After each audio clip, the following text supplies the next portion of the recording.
Mr. Askins ready to go.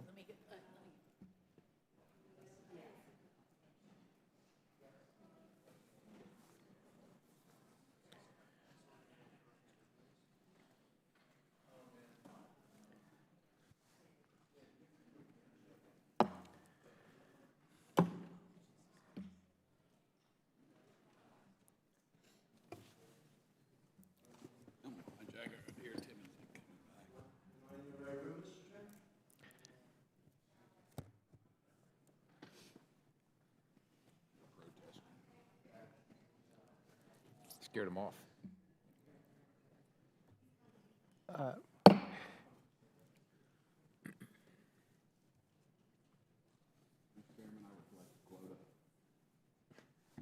All right, committee will reconvene. Chair now recognizes Mr. Perry from Pennsylvania for 5 minutes. Well, thank you, Mr. Chairman. Mr. Galanis, I'm going to turn my questions to you. I hope I can see you on the screen here shortly. Are you there, Mr. Galanis? There you are. Okay.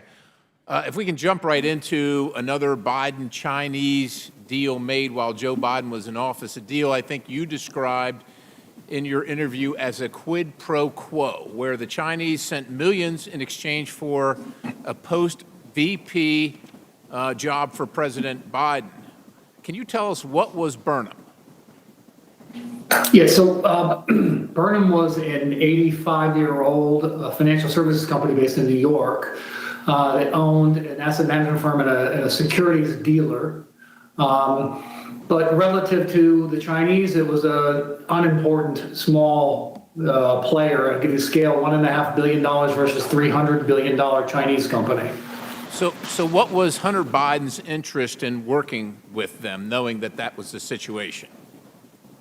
I think Hunter Biden was already working with them through the fund that was created. The BHR, Harvest was the H, and is described in some of Hunter's emails that I had provided to the committee. He described the activity with BHR, meaning the Harvest activity, as one of his only focuses, and his other focus would be the activity between Harvest directly and Burnham directly in a combination. So his stated objective, in his own words, in writing, was those were to be his only focus and his only priority in working with the Chinese on a go-forward basis.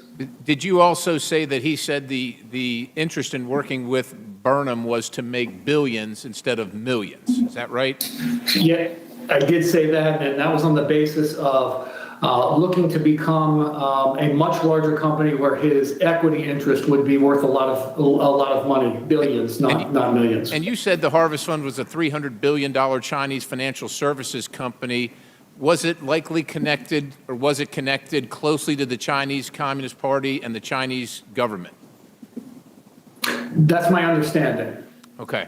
And who was Henry Zhao? He's been described to me consistently by Devin and Hunter as the chairman, but he's essentially the head of Harvest. I think he's had a couple of different roles over the years, but chairman is the best way to, he was always characterized as chairman and the decision maker for that entity. Right, so he's the chairman of the $300 billion Chinese entity connected to the Chinese government, the Chinese Communist Party, and he was based out of where? Where was his base of operations? In Beijing, China, PRC. And like you said, you heard him referred to occasionally as Chairman Zhao, right? Most of the time it was Chairman Zhao out of a sort of a respect for the chairman, yes. Okay, so now there came to a point where Hunter wanted to bring Henry Zhao, the chairman of Harvest, and their billions of dollars from China into business with Burnham. Is that right? That's correct. That's correct, Congressman. And why would he do that? It was a financial decision. Chinese offered money, and he offered political access. Okay. It was in exchange. Fair enough. It's pretty obvious what Harvest brings, right? $300 billion. But why would Harvest be interested in Burnham versus other financial institutions? I'm sure there are other ones out there, and like you said, it was fairly small. Harvest is $300 billion. Why would they care about this small Burnham? What was the interest for them? I mean, the self-evident answer is the political access, and then sort of underscoring that is there are at least 2 emails produced that talk about exactly that, the influence of what Hunter had characterized as Henry Zhao's interest in the access vehicle. So that was sort of explicit and in writing. Okay, so Joe Biden was going to sit on the board of a Chinese company connected to the highest levels of the Chinese government, the Chinese Communist Party. Stepping back in your dealings with Hunter, what was the value that Hunter brought to the table? It was the access to the inducement to induce companies like this Harvest Group to participate in Burnham. So it was we'll call it relationship capital that he brought to the table, not financial capital. Relationship But capital economic value to the business. Relationship capital that you described as the Biden lift. What was the Biden lift? Biden lift was simply Hunter's access to his father and his father's power and prestige in influencing the growth of a financial services business, which was largely reliant on its reputation and ability to attract other clients. I'm running out of time here, but it sounds like a quid pro quo to me. Sir, what did Harvest did in fact invest money in Burnham? You called it a material inducement. Can you explain what that means? And do you know how much the Chinese paid? I believe I was out of the picture toward the end of 2015. I believe that they ended up paying $4 million into Burnham. I believe, though, as a result of the legal entanglements that I encountered, that the transactions didn't happen in the way people expected or that they had written about in terms of what the Chinese were expected to do. All right, Mr. Galanis, I just want one last question. I'm going to show you a draft email that you provided to the committee. Mr. Chairman, I yield. Objection on time. Good job. Chair now recognizes Ms. Crockett for 1 minute, or 5 minutes. 1 minute. All right. First of all, Mr. Bobulinski, do you know who Elections LLC is? Yeah. Mike. Well, it's not a who. Okay. Well, do you know what it is? Yes, it's a LLC. Okay. And is it the LLC that your attorney works for? I believe so, yes. You believe so. Okay. So at this point in time, I'd ask unanimous consent to enter into the record a document indicating that the law firm representing Tony Bobulinski was paid $10,000 as recently as January of this year by the Save America PAC, which you may recognize as Donald Trump's PAC. Without objection. Thank you. Now, so far in this hearing, it has felt like the worst episode of The Apprentice. I'm sure you're familiar with that show. It seems like my colleagues and maybe you and some others are trying to become the next vice president of the United States of America. You're auditioning or something like that because, Mr. Bobulinski, I know that you take exception to the fact that your credibility has been called into question over and over. But when someone comes to testify under oath, whether it's before this committee, behind closed doors, or in person, then we have to evaluate someone's credibility. And sir, I definitely have always had issues with your credibility, as I know that you are very well aware of. So let me remind you of what happened behind closed doors. Well, you should ask Ro Khanna about my credibility. I haven't asked you a question. Okay? You are? When I haven't. So when I ask you a question, that's when you answer. Otherwise, I'm talking. So, excuse me? With my time, because it's my time, I want to be clear that when we were behind closed doors, you called a number of people liars. You called the Wall Street Journal liars. You called Cassidy Hutchinson a liar. You called the FBI a liar. You called Rob Walker a liar. You called James Gilliar a liar. You called Hunter Biden a liar. You called Jim Biden a liar. And just today, you added to your list, you called my colleague, Congressman Mr. Goldman, a liar as well. It seems like, according to you, the only person that's telling the truth is you and everyone else is lying. But I want to move on to something else. Is that a question? It's not a question. Oh, okay. You'll know when I ask you a question, I promise. Thank you. So the other thing that I want to talk about is the fact that my colleague from the other side of the aisle talked about the company that we keep. And she wanted to go through a list of people that she felt like were bad company, because right now the majority has been relying upon the testimony of someone who's currently sitting in federal prison. And we know that your company is the company of somebody who's been found liable of fraud, as well as defamation, as well as sexual assault, and for whatever reason can't pay his bills at this point in time. But I'm going to ask Mr. Parnas, so this is a question to him. Are you aware if Trump had any associates that have been found guilty of anything? Yes, lots of them. Lots of them. Me included. You included. Okay, so when you were called here to testify, you weren't called here to testify for any other reason than to tell the truth. Is that correct? Yes, Congresswoman. Now, we started this whole sham off because of the 1023, and that was debunked by you, was it not? Yes, Congresswoman. Way before we started this impeachment inquiry. And you mentioned a number of times this guy by the name of Rudy Giuliani. Yes. Now, you know, everybody is so stressed about the fact that Hunter ain't here today. But, you know, Hunter came and testified behind closed doors for over 6 hours. And every single one of them, they weren't limited to 5 minutes. They could ask whatever they wanted to. And there's a full transcript of his testimony. So I don't know what else they wanted to do besides the fact that they wanted to put on a show. But let me tell you something. This whole thing is based upon something that Giuliani came up with. Yes. And we tried to subpoena him, that's what I remember. If anybody else remember, we asked, we said, hey, we should subpoena Giuliani. But you know, kind of like when we were trying to get his cell phone, they shut it down, right? Like they don't want the facts. But you would agree with me that considering the fact that you were working under Rudy Giuliani at the time that you went over to Ukraine, that he has maybe some valuable information that he could offer this committee as to whether or not there's anything that we should be investigating in the first place. Absolutely, Congresswoman. I wish that this committee would subpoena Rudy Giuliani, put him under oath alongside me to get to the bottom of the truth of what actually happened in Ukraine and to the manipulation that Trump and Giuliani and the team went to do. I agree with you, but somehow it doesn't look like we're going to get there, and I thank you for your time.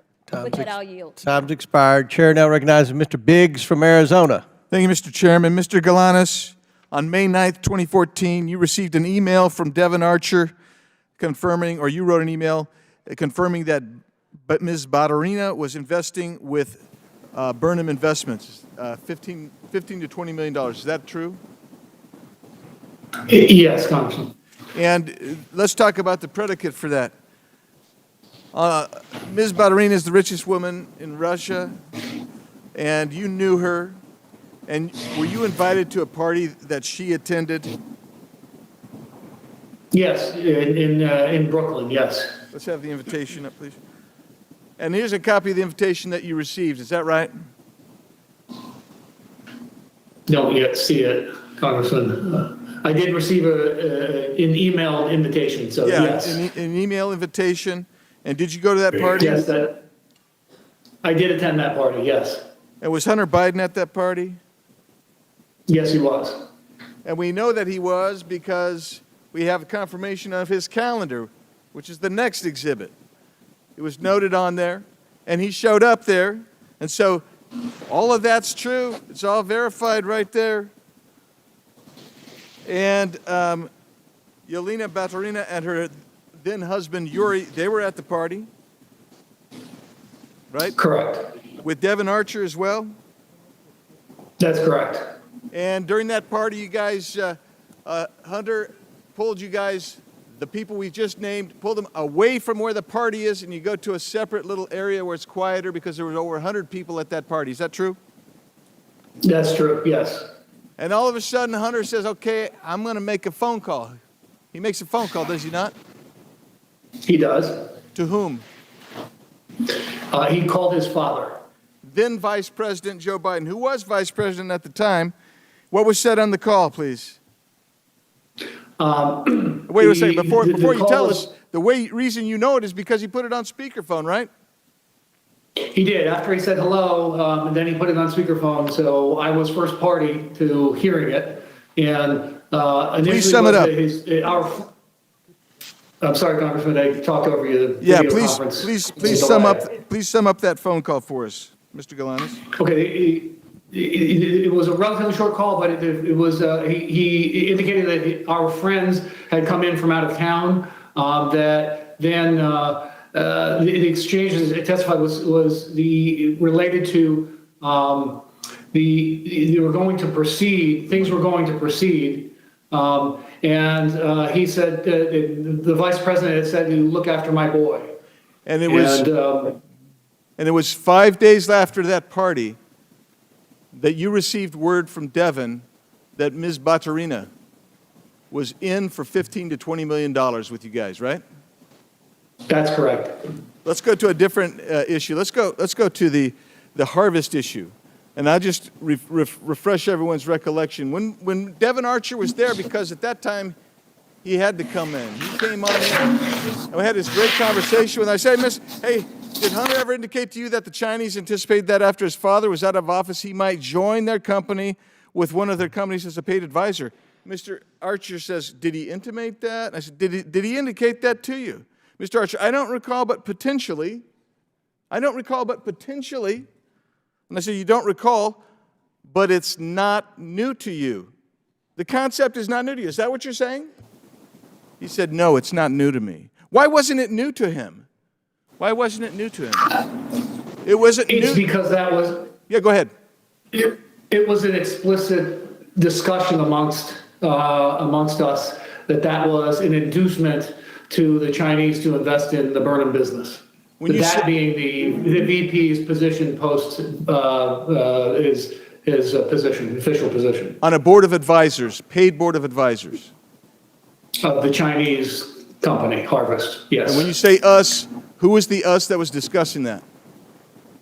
What I was referring to and just making that comment was Hunter, Devon, and myself.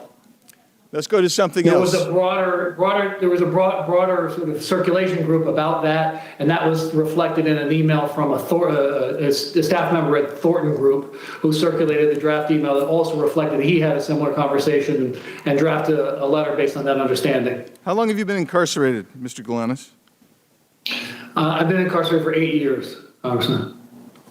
And you offered to tell the Southern District of New York and SEC about Hunter Biden's company, Rosemont Seneca Bohai, and they rejected your offer, didn't they? On multiple occasions, that's correct. And why do you think they rejected that offer? I think he's over. Time's expired, but please answer the question. Answer the question, Mr. Galanis. All I can tell you is what counsel said to me. Which was? Counsel had indicated to me that he had never seen a prosecution reject information, particularly paper-based information, that could have corroborated my verbal statements. Thank you. My time has expired. Thank you. Very good. Chair recognizes Ms. Bush for 5 minutes. Thank you, Mr. Chairman. St. Louis and I are here today once again to focus on the real issues that affect our communities instead of this partisan circus. Let me start by saying that influence peddling is absolutely a very serious issue, full stop. But we all know the truth. Donald Trump is the quintessential influence peddler in chief. Despite this, for well over a year now, House Republicans have spent dozens of hours of precious committee time hearing testimony from nearly 20 witnesses on their baseless and increasingly embarrassing attempts to link President Biden to actions of his family members and implicate him by association. Even after all this time and effort, they haven't been able to muster up any credible links between the president and his son's business dealings. All they have proven is that they will do whatever it takes, including using their razor-thin majority and chairmanships to waste the people's time. Let's let today's hearing be the final nail in the coffin of this sham impeachment investigation. I urge my Republican colleagues to admit that their quest to impeach the president has completely collapsed. They have fallen short, and with each passing deal, they are losing votes and credibility, even within their own conference. It's time for them to move on.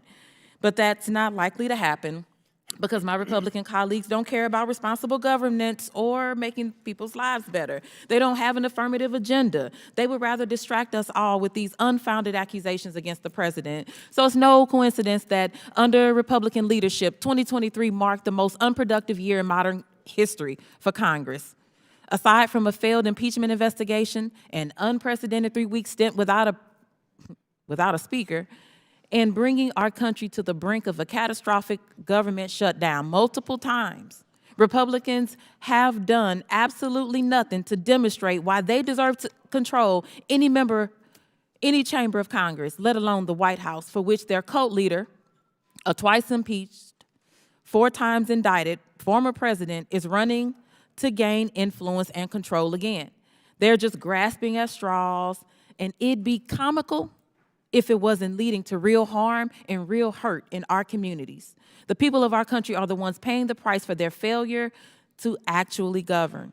Instead of wasting all of our time, our hours and hours going down fake rabbit holes and amplifying baseless conspiracies, we could focus on actual policy. We could focus on substance. We could focus on saving and improving the lives of our constituents, not misusing precious time and resources of this committee.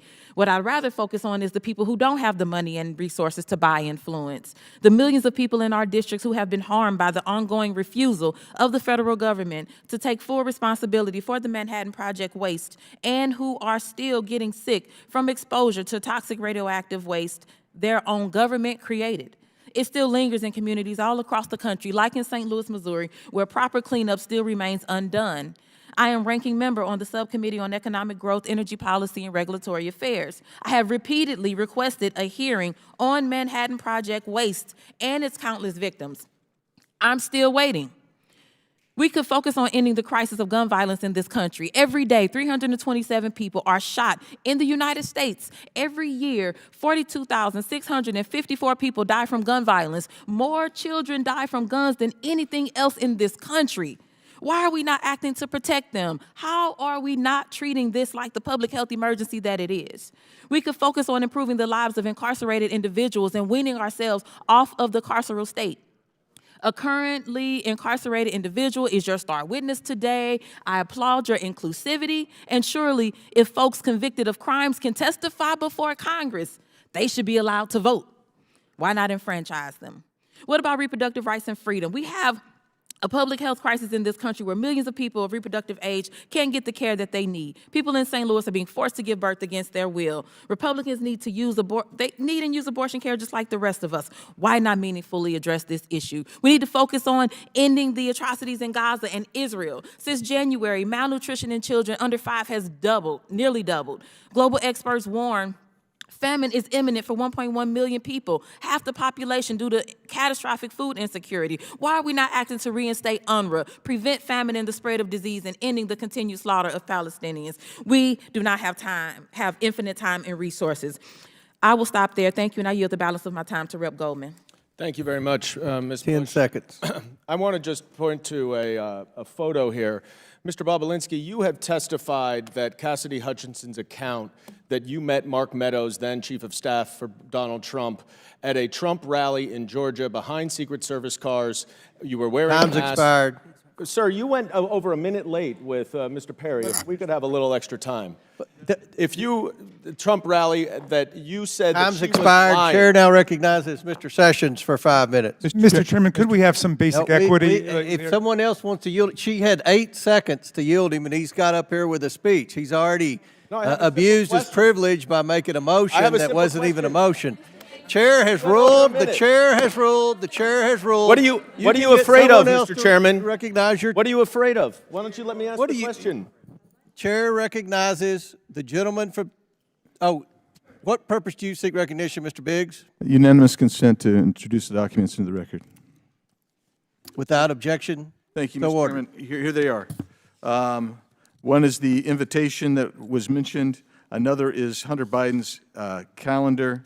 Another is the email mentioned confirming that Yelena Ballerina was going to invest $10 to $20 million with him. Another one is page 180 of the Galenis interview, page 56 of the transcribed interview of Hunter Biden, and also pages 41 and 42 of the Galanis interview. Without objection, so ordered into the Chairman, I have record. a Now, UC Chair, what purpose do you seek recognition, Mr. Bubble? I have a UC motion, Mr. Chairman. Proceed. I would like to enter into the record the portion of the Devin Archer transcript where he says that Yelena Baturina never had any business dealings with Hunter Biden and that money went into their joint account was done by mistake. By mistake. Okay. Without objection. And so Mr. Chairman, I have one UC request as well. Proceed. This is from Salon Magazine. It's embarrassing. Republicans worry they have zero accomplishments to run on in elections. Without objection, so ordered. Chair now recognizes the gentleman from Texas, Mr. Sessions, for 5 minutes. Mr. Chairman, thank you very much. I'd first like to enter into the record 302s that were done with Mr. Bobulinski, what's known as Exhibit A, 400A. Thank you very much. Mr. Bobulinski, thank you for being here. Mr. Parnas, thank you for being here. And those of you who are appearing extraneously on our screen. Mr. Bobulinski, tell me very quickly about the professionalism of the organization that you work for in terms of paychecks, getting paychecks, providing the IRS with documentation of people who were paid out of the organization.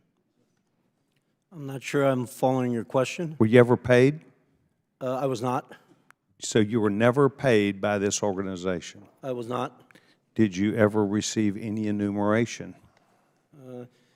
When we were in the process of trying to shut down Sinohawk Holdings LLC and Oneida Holdings LLC, I was compensated.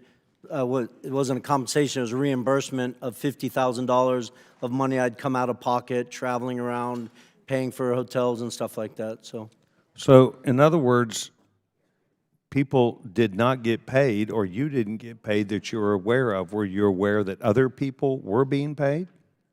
The Biden family was paid. Hunter and Jim Biden were clearly paid millions of dollars. And how would you think that information would be transmitted about them receiving that payment and going to the IRS? I'm not sure of those specifics. I'm just aware that they received those millions of dollars, obviously based on the brave testimony of Shapley and Ziegler that came public with a bunch of information, and then Senator Johnson and Senator Grassley's report. I never saw. The only bank account I ever saw is the one I set up at J.P. Morgan for Sinohawk Holdings and Oneida Holdings LLC. J.P. Morgan was well aware that the Biden family were owners in that business. They authorized it, approved it. And what Social Security number was utilized to set up that account? For Sinohawk and Oneida? Yes. We had to represent the owners of the underlying entity, so they were aware that Hudson West 4 owned 50% of Sinohawk Holdings, and they provided their information. On the Oneida side, we represented that each of us owned 20%, and I'd have to go back and look. I, as the CEO, probably provided my Social Security number. I'm not sure if we provided Social Security numbers for all 5 members. And yet Excuse me, tax IDs for their LLC. Or tax IDs, and yet you never received money except reimbursement for out-of-pocket expenses that were related to the business. Correct, and imagine that $50,000 I was paid was actually from the legal side of Sinohawk Holdings and the Chinese, while the Bidens had defrauded me and were receiving millions of dollars into their own pockets. Were you aware that they were receiving millions of dollars at the time? I was not. Did you spend time with the Department of Justice on this matter? I did. I had a voluntary interview with the FBI on October 23rd, I believe, 2020. They approached you or you approached them? My lawyers coordinated me. I, which is obviously public knowledge, went to the second debate. I flew to D.C. with the intent of sitting in front of Senator Johnson, Senator Grassley, and their committee. And then my lawyers sought counsel, had discussions, and decided it was a better focus of my time to walk voluntarily into the FBI. So where did you do that? In Washington, D.C. Main Justice, Main FBI, or the field office? I believe it was the leading field office. They didn't want to do it in Main Justice for some their reasons. They decided. I would have gone wherever they asked me to go. Did they tell you at the time that you were providing information, that if you provided information that was not true and correct, that you could be held liable for that under criminal statute? Yeah, yes, of course. I appreciate you asking that question. I was operated as if I misrepresented, misstated, lied, that I was committing criminal offenses, which I take very seriously based on the fact that I was willing to die for this country. And to just correct Ms. Crockett's statement earlier, I didn't accuse the FBI of lying. I stated in my transcribed interview that the FBI made mistakes in their 302. My lawyers never saw that document after my interview until it was made public to the world. And then you attempted to correct that 302. I did. Is that the same 302 known as Exhibit 400A that I have entered in the record today? It is. Do you have any other dispute with that? And have you looked at it, and do you have any other dispute?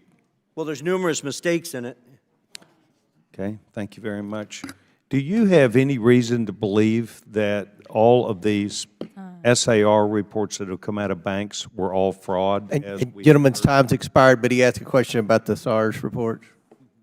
No, I mean, just the number of SARS reports should give every American pause. The average American in this country will never receive a single SAR in their entire life. So for a family or an individual to have over what I've publicly seen, 150 of them, is just extraordinary. I want to thank all the witnesses that are here today, Mr. Chairman. Thank you very much. Gentleman's time's expired. Chair now recognizes Mr. Frost. Or who? I thought you said Frost. Oh, Mr. Kassar. Okay, Frost was next. Kassar. Thank you, Chairman. And if I could have my full 5 minutes, I'd appreciate that. Reset the clock for 5 minutes for Mr. Kassar. Thank you, Chairman. While we clearly disagree on the merits of this meritless investigation, I hope, Chairman, that we can at least come to an agreement on some basics. I believe that you and I can agree that presidents and White House officials should not be unduly influenced by foreign powers. So, Chairman, I'd be happy to yield to you briefly for a yes or no. Can we all agree that White House officials should not be bribed or unduly influenced by foreign actors? It's your time. You can ask. We have witnesses here. I would assume that you would agree. We have witnesses. If you want to ask the witnesses question, or you want to waste time with me, I'm not wasting time with you. I think that we've been disagreeing all day. I hope we can come to an agreement that White House officials should not be bribed or unduly influenced by foreign powers. I think you and I agree on this point. I see you nodding your head. I assume that that is a yes. I'm glad that we can work as an oversight committee on investigations, do the work we need to do, and make sure that no one in the White House has betrayed the public trust. We've spent countless hours talking about Hunter Biden, investigating every single person it seems like he's ever shaken hands with. We've not found a shred of evidence that connects it to the President of the United States or anyone with any say over U.S. policy. But someone who has worked in the White House did accept money from a foreign power. Donald Trump's son-in-law, Jared Kushner, received a staggering $2 billion from Saudi Arabia for his brand new private equity firm. And while Hunter Biden never had any say over U.S. policy, Mr. Kushner got this $2 billion 6 months after working in the White House as a senior advisor on Middle East policy.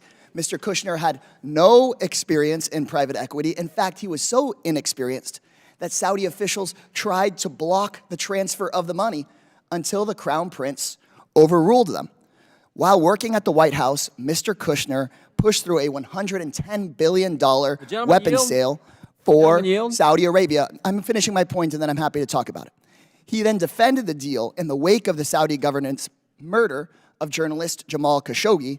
And while this may all just be a coincidence, there's many questions. Like, was any of this money passed along to Trump? Was the Saudi money a thank you for a job well done in the White House? Was Jared given this money in exchange for anything else?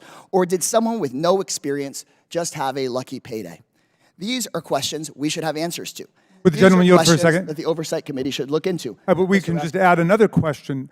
What was the role that Jared Kushner played in covering up the assassination and dismemberment of Jamal Khashoggi, ordered by the Royal Crown Prince? Ranking member. And so I want to know, if Hunter Biden had accepted $2 billion from the Saudi government, I'm sure we'd be looking into that today. And Mr. Chairman, I believe we can agree that there should not be undue influence in the White House. And I believe we should be able to agree that we should look into these questions about Mr. Kushner. And in fact, Mr. Chairman, you were on CNN and said, quote, I've been very vocal that I think what Kushner did crossed the line of ethics. And then in our deposition of Hunter Biden the other day, when we were discussing Mr. Kushner, you said, Mr. Chairman, and I quote from the deposition, when we deal with influence peddling, we'll ask about Jared Kushner. Well, today's hearing is titled Influence Peddling. So we are here. So, Mr. Comer, I would love to hear from you. Can we fulfill our responsibility as an oversight committee and determine if Saudi Arabia bribed or unduly influenced Jared Kushner or other White House officials? Is that something we'd be willing to look into? We've already had a conversation with Ms. Porter. I'm going to answer one time. Ms. Porter and I have pledged to work on influence peddling legislation. We'll take up all the people who have been accused of influence peddling. We'll try to determine whether Jared Kushner has a real business. We haven't been able to find a real business that the Bidens have had yet. Now, just still your time, Mr. So could we expect to subpoena Mr. Kushner's correspondence with the Saudi government or his firm's financial records or financial transactions between Mr. Kushner and his father-in-law? Is that something that we would consider doing as part of that hearing you just discussed?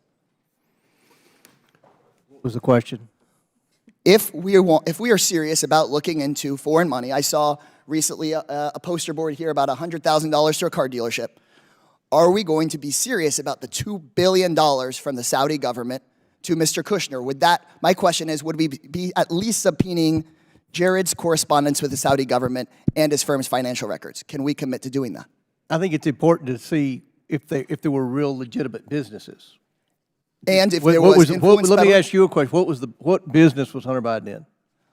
We heard explicitly from Mr. Biden. We heard explicitly from Mr. Biden about his extensive business record and his experience on boards.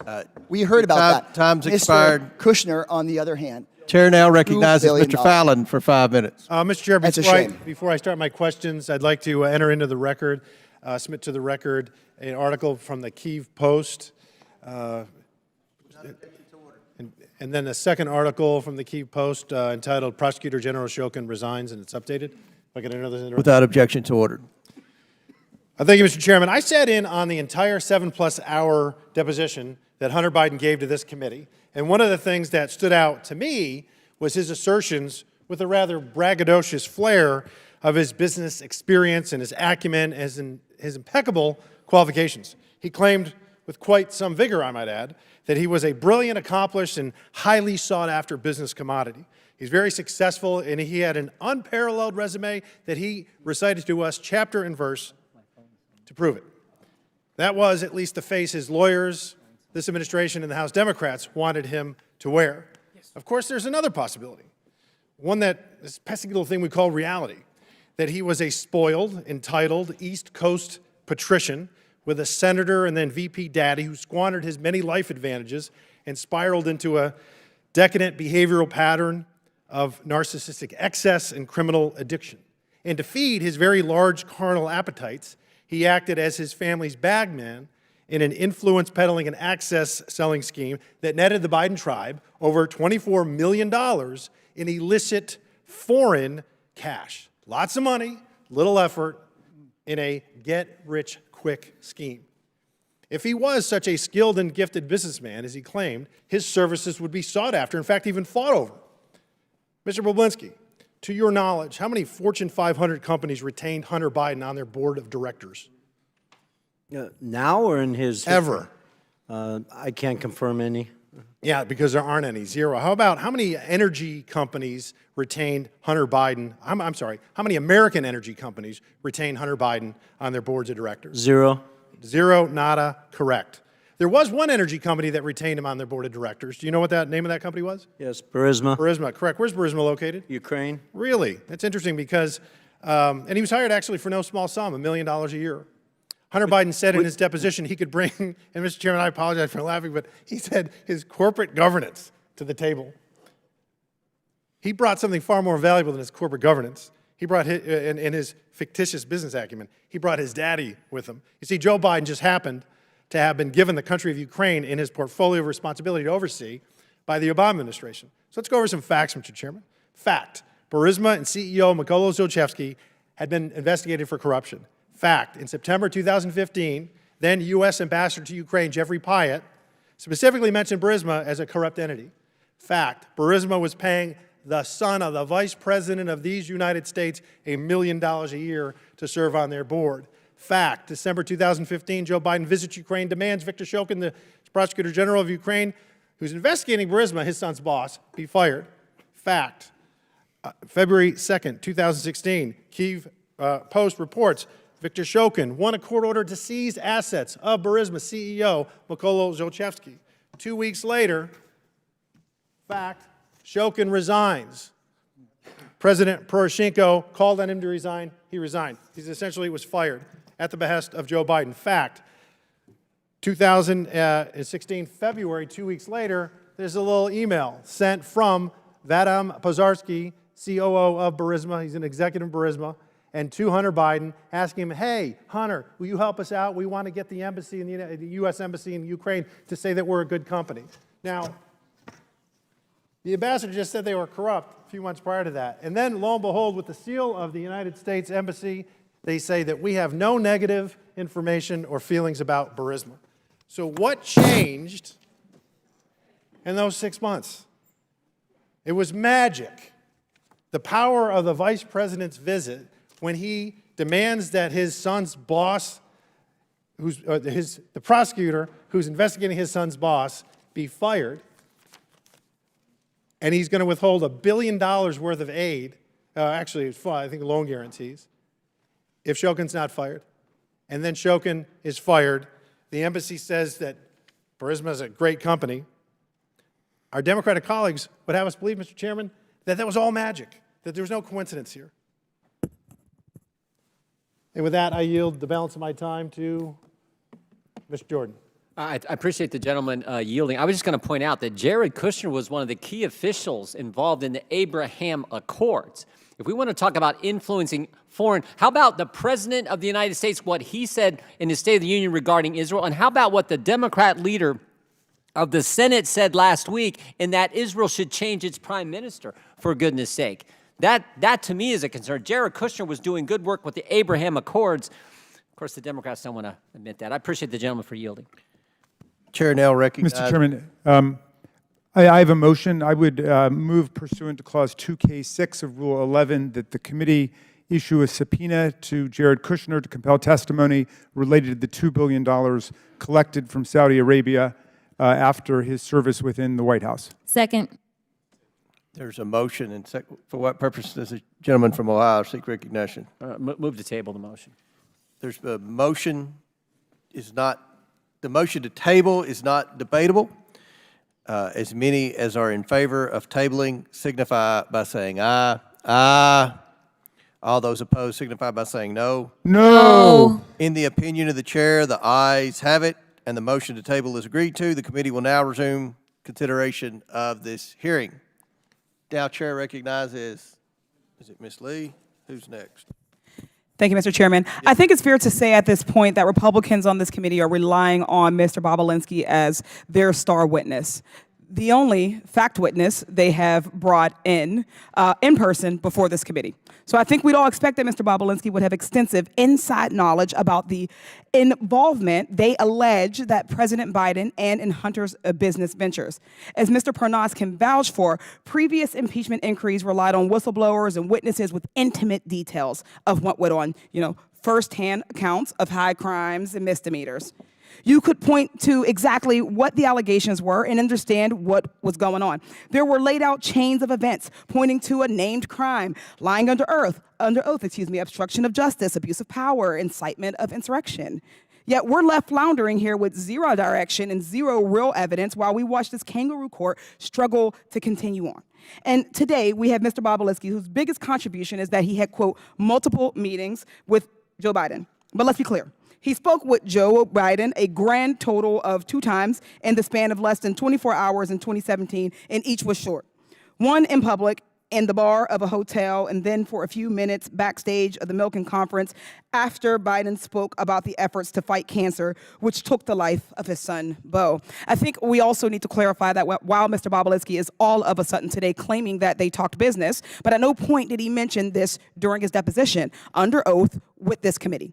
At 2 different points, when asked about what was said in these conversations, Mr. Bobulinski's account made clear that he had 0 substantive business discussions with Mr. Joe Biden.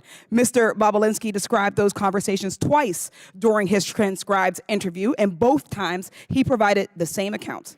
I'll read from the transcript of your interview, Mr. Bobulinski. You stated that you and Joe Biden discussed your, quote, family background in detail, as well as the Biden family's background and Joe Biden's, quote, appreciation for the military. Pages 48 through 52 and 268 to 271 of the transcript had these accounts. Based on your own account, you had 0 discussion of CEFC, the Chinese energy company. You had 0 discussion on shares of equity or capitalization of this failed business venture. Based on your own account, you simply exchanged pleasantries about your families and shared values, the kind of small talk any person would make if they had the opportunity to meet the former Vice President of the United States, and moved on. Yet today, when my Republican colleagues are so desperate for actual evidence, magically that story changes. And that's really at the heart of everything we're discussing today. Mr. Bobulinski has also been pushing his texts as records as proof, yet the Wall Street Journal found that none of it showed any role for Joe Biden and Sinahawk Holdings, and even Fox News reported that there was 0 evidence of business dealings involving Joe Biden.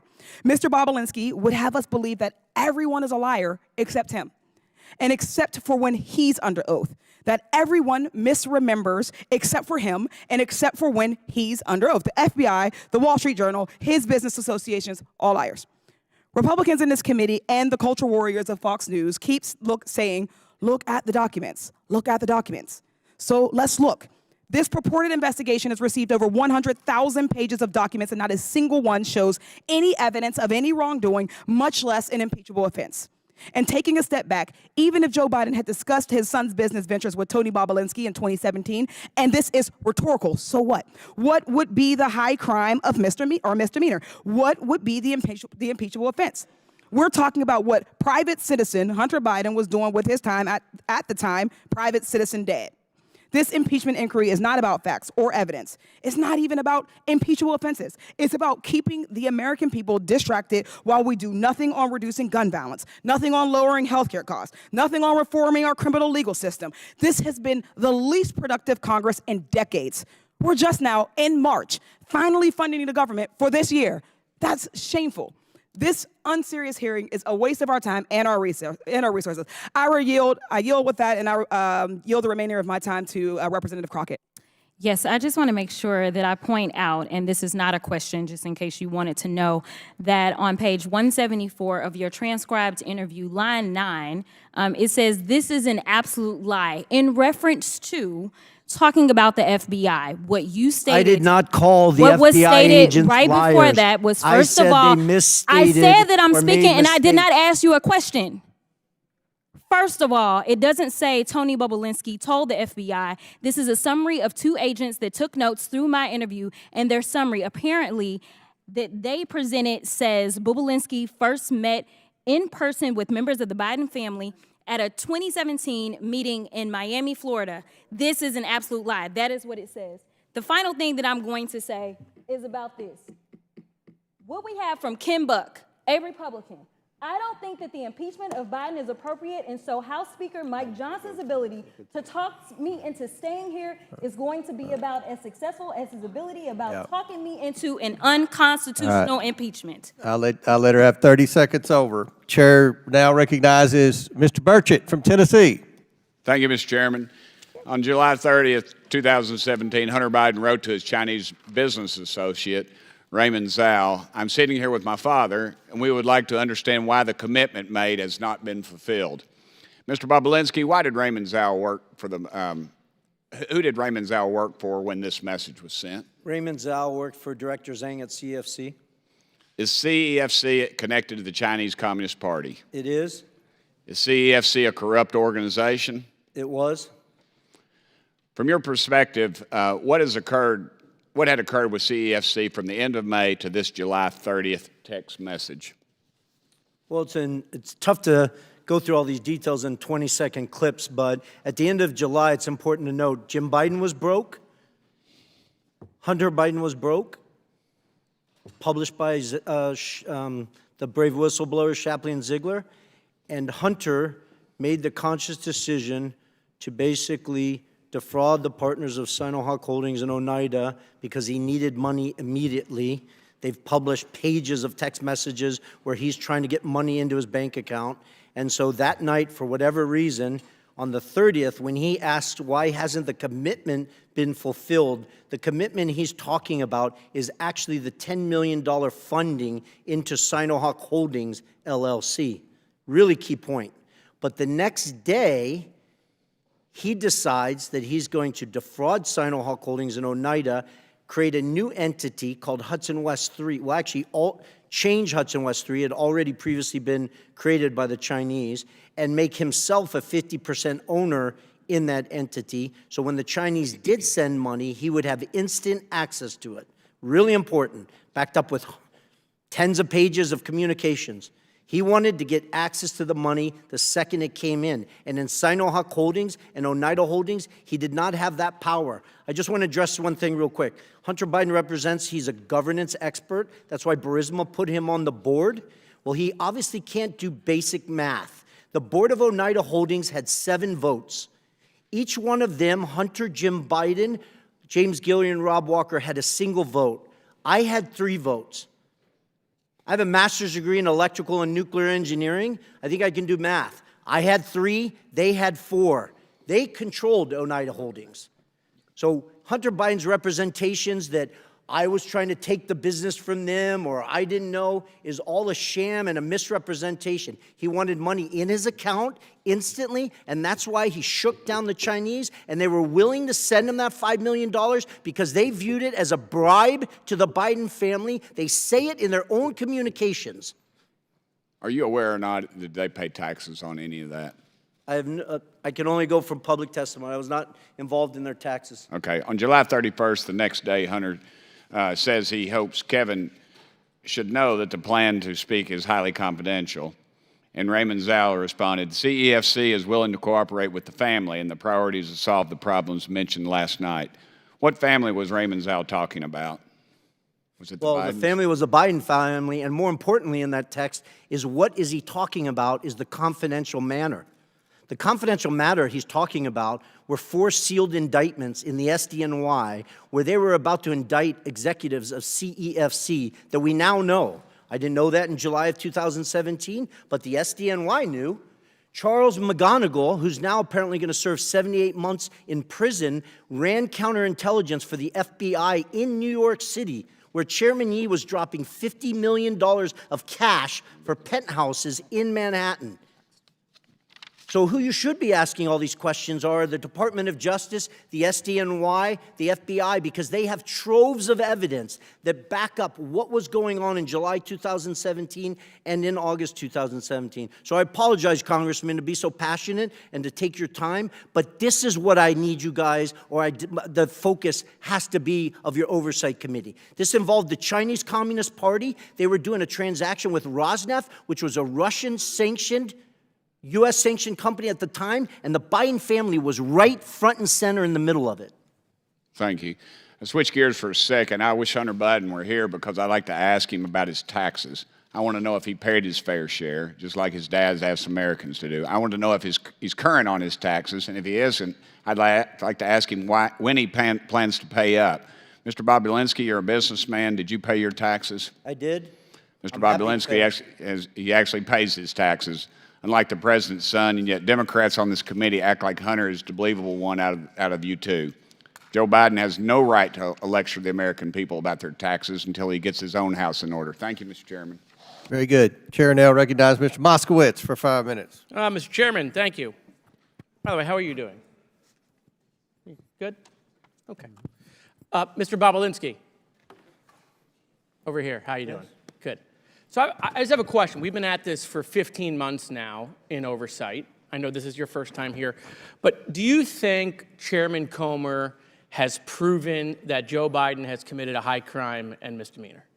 I believe with all the evidence he's gathered, yes, he's proven that Joe Biden has committed high crimes and misdemeanors. Okay, and so I assume you believe Joe Biden should be impeached. Well, that's up to you guys. But do you believe he should be impeached?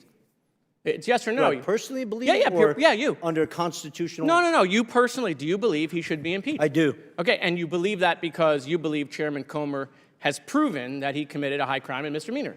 No, because I know that he committed high crimes and misdemeanors. Okay. I was involved and saw them happen. Right, but obviously, with all the evidence, you must believe that all of these hearings for 15 months, that the chairman has proven that, right? You re-ask the question?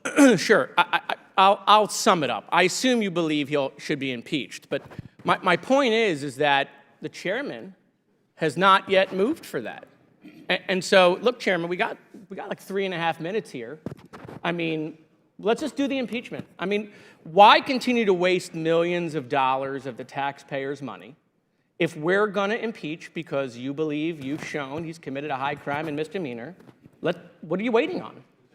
Let's just do it.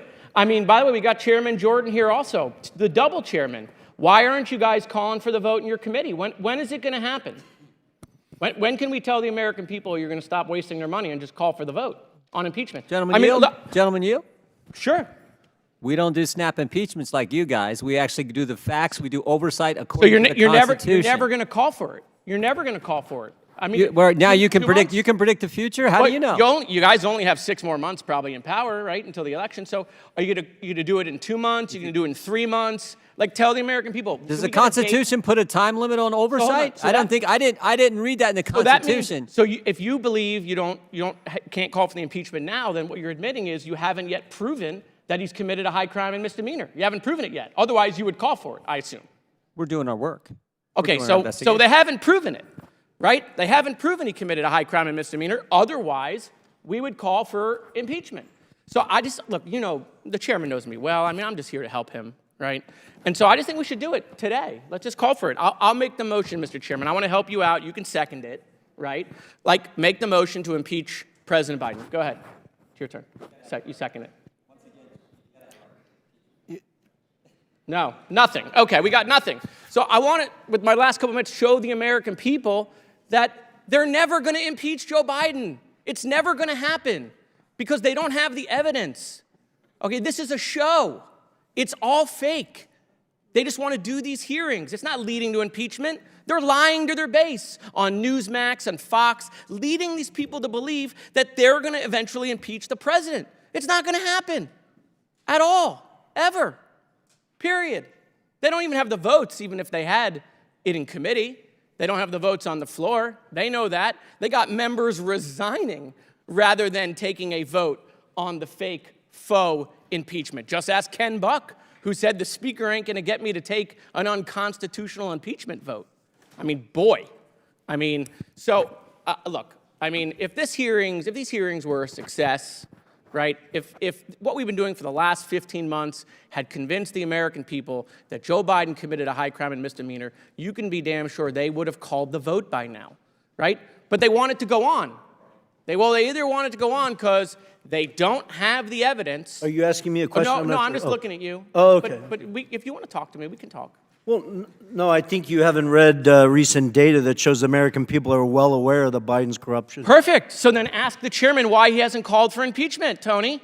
He's right here. Ask Comer. Hey, Comer, how come you haven't called for impeachment? I'll do it. Watch. Hi, I'm Tony. Hey, chairman, how come you haven't called for impeachment? When are we going to have the hearing? When is the vote going to happen? I mean, you believe it. He believes it. He says it every day on TV. I just don't know when we're going to have the vote. I mean, let's just go. Are you asking me to hold the vote? We can save. No, I just like looking at you. Yeah. We can save the taxpayers millions of dollars. So, I mean, look, I used all of my time to show that this vote is never going to happen because they have no evidence on Joe Biden. I yield back. Gentlemen's time's expired. Chair now recognizes Mr. Burleson from Missouri for 5 minutes.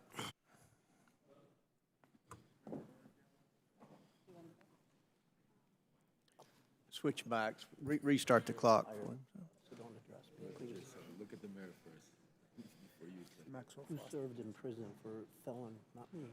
You have everything together. Keep talking. You'll join your friends. We'll get you a mic.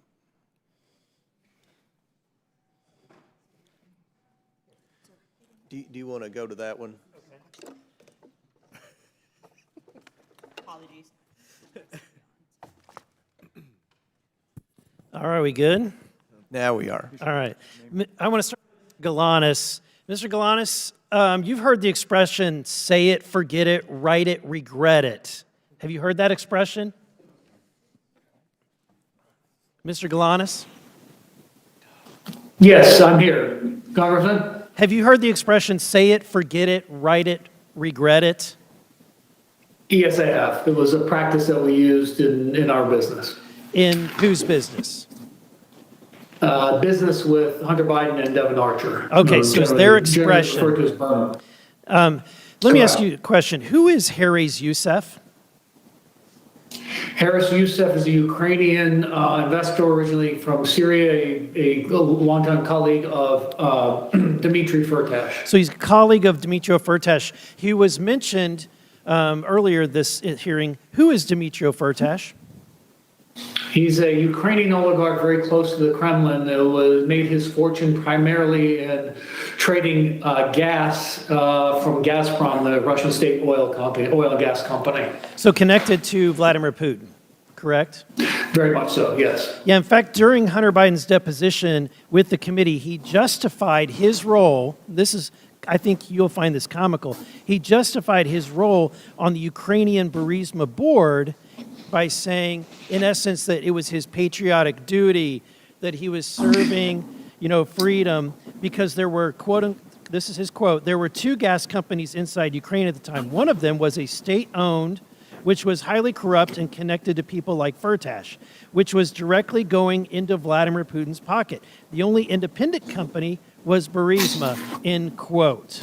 Now, my question to you, based on this, he's disparaging Mr. Firtash, and yet, are you aware that that Mr. Biden, Hunter Biden, did business with Mr. Firtash? Yes, I am. So let me ask you, what kind of financial transactions occurred between them? What Harris Youssef described to me, and then I was also described to me by others, including Devin and Hunter, was a $5 million payment that was made by Dmitry Firtash, is handled by Harris Youssef through Hunter Biden's law firm. That was deemed a success fee in order to quash an outstanding indictment for which in the United States. So a Putin-connected Russian oligarch wired over $5 million to Hunter Biden's law firm for what activity? What was Hunter supposed to do for that $5.5 million? He was supposed to perform in quashing the indictment that resulted in an arrest warrant for Dmitry Firtash, who is being charged in the United States. Yeah, being charged in the United States in Indiana. So he's supposed to quash that, use his political influence to do so. So my question is, of that money, the $5 million, $3 million made its way to a company that you set up with Devin Archer called Bloom. Is that correct? That's correct, yes. And finally, from that $3 million, there was a transfer that was made, and I've got a copy of that, the bank record to prove that, of $275,000. Do you recall that transfer? I do. And it went to which account? Rosemont Seneca Bohai. Rosemont Seneca Bohai. So despite Correct. what Hunter said during his deposition, based on your knowledge, was Hunter Biden connected to Rosemont Seneca Bohai? Was he part owner? Very much so, and he said as much and had direction and control, and it was a beneficiary of the account. So there are emails that document he directed monies to be dispersed from that account, including to himself. Now, it sounds like, despite what he's saying, what he told the committee, that this guy was a bad hombre, basically, that this Firtash guy connected to Putin, and therefore he had to get on Ukraine. And yet he had no problem doing business for this corrupt Russian oligarch connected to Putin. In fact, had no problem taking $5 million and a direct transfer of $275,000. Would you agree? I agree with that, yes. Okay. Now, Mr. Bobulinski, and I've got just a little bit of time left. Sorry, very little time. So I want to ask you, for God's sake, Hunter Biden is doing all of these transactions, doing all of this business, and yet his father is vice president. And we're to believe that his father isn't aware of all of these. He's been on the phone calls, he's been in the meeting, and yet he's not aware that his son is doing business with people connected to Vladimir Putin? Are we to believe that? It's an absurd expectation. Thank you. My time has expired. Very good. Chair now recognizes Mr. Frost for 5 minutes. Thank you, Mr. Chair. The claims made against the President of the United States have been so completely proven to be lies that even House Republicans now are admitting that it's time to close this case. Mr. Parnas, I have a few questions for you in limited time, so I really want to try to get through these. And I just want everybody to know, especially people watching at home, that you're like one of the most credible witnesses that we've had throughout this entire impeachment inquiry. First off, I just want folks to know, for people who aren't familiar, can you tell me who you were working for between 2018 and 2019? Rudy Giuliani and Donald J. Trump. And to be clear, did you answered to Rudy Giuliani? Yes. You answered to Donald Trump? Yes. Directly? Directly to Rudy Giuliani. Yeah. When former President Trump and Rudy Giuliani flew you to Ukraine to look for corruption on the part of President Biden, did you find any? No. And following your Ukraine trip, Senate Republicans, Senator Grassley and Johnson, released their Burisma report, which the New York Times concluded was, quote, unproven allegations that echo an active Russian disinformation campaign, end quote. Mr. Parnas, are the unproven allegations that are at the heart of the Republican report the same fabricated claims that Donald Trump and Rudy Giuliani sent you to Ukraine to go dig up? Yes.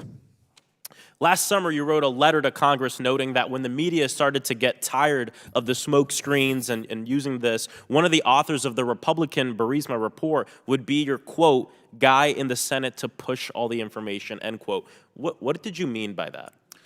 Senator Ron Johnson was our guy in the Senate. It was told to me that when we push the information, he's going to push it in the halls of Congress.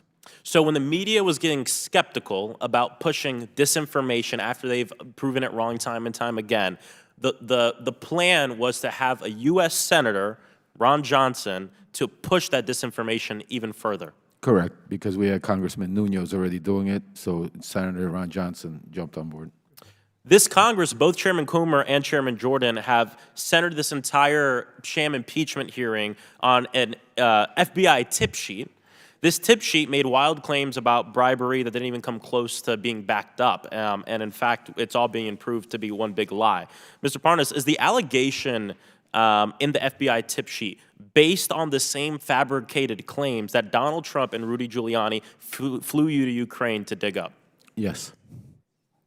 I also want to make it clear that the informant allegedly behind this tip sheet is facing criminal charges for lying about the Biden family and was a known fraud for years before that.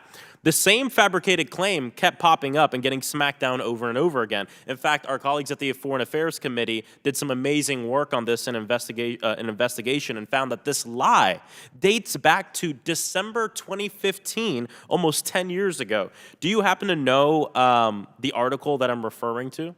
I don't know the exact article, but I do know that the slide has started way back in 2015. Started about 10 years ago. It was an article entitled, quote, The Ukrainian Scam of the Biden Family, end quote.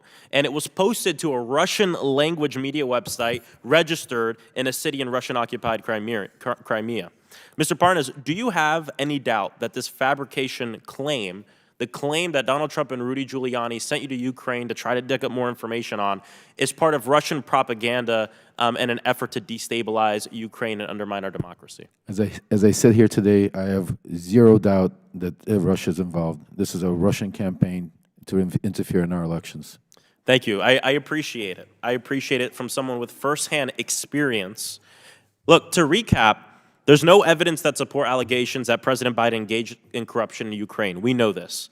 Mr. Parnas himself has made it clear that we have no doubt, we should have no doubt, that the claims of corruption are lies and conspiracy theories rooted in a Russian effort to undermine our democracy, posted to a Russian language website over a decade ago. This is exactly what Putin wants. And over the years, Republicans have kept moving the goalpost. You just look at the past year, right? First it was a bribe. Then it was Burisma, nothing. Then it was Hunter Biden's laptop, nothing but some like nude pics that we keep seeing here. Then it was supposed money laundering scheme that turned out to be a family member making a couple of car payments. And now Republicans on this committee have left the pretense of a crime behind and are moving the goalpost to influence peddling, which sounds more like what former President Donald Trump did in his time in office. Look, we've been laughing a lot about this, calling it theater and a sham, which it is. But I also want to bring up that this is really serious. Yes. I mean, we have members of Congress and this committee using Russian propaganda meant to undermine our democracy, to undermine our president. It's not just theater or laughable, but it's a betrayal of our democracy. It is very serious, Congressman. Yes. Chair, I yield back. time's expired. Chair recognizes Ms. Boebert from Colorado for 5 minutes. Well, Hunter asked for a public hearing. Here we are, and he is nowhere to be found. I guess Biden really does run in the Biden family.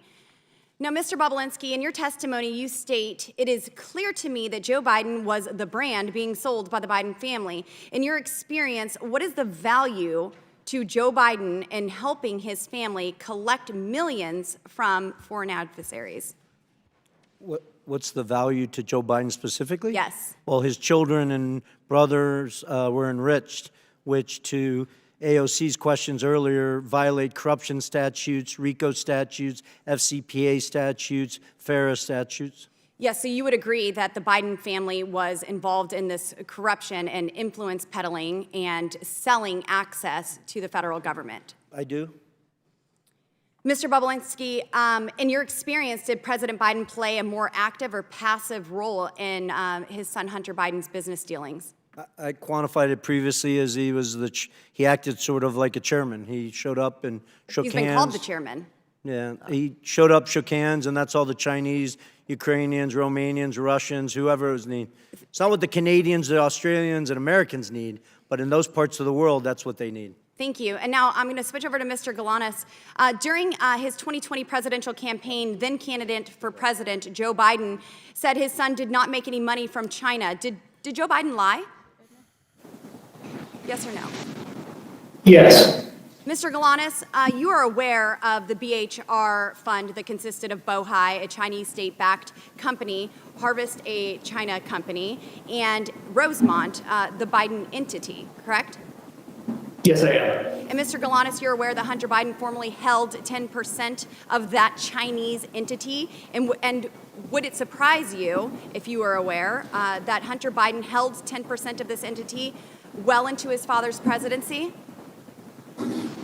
You know, I'm aware that it was founded as a business that he owned 50% of 20% or 10% directly from the outset, from early on in 2014. And would it surprise you, Kevin Morris, Hunter Biden's fake attorney, has testified that he now holds that interest?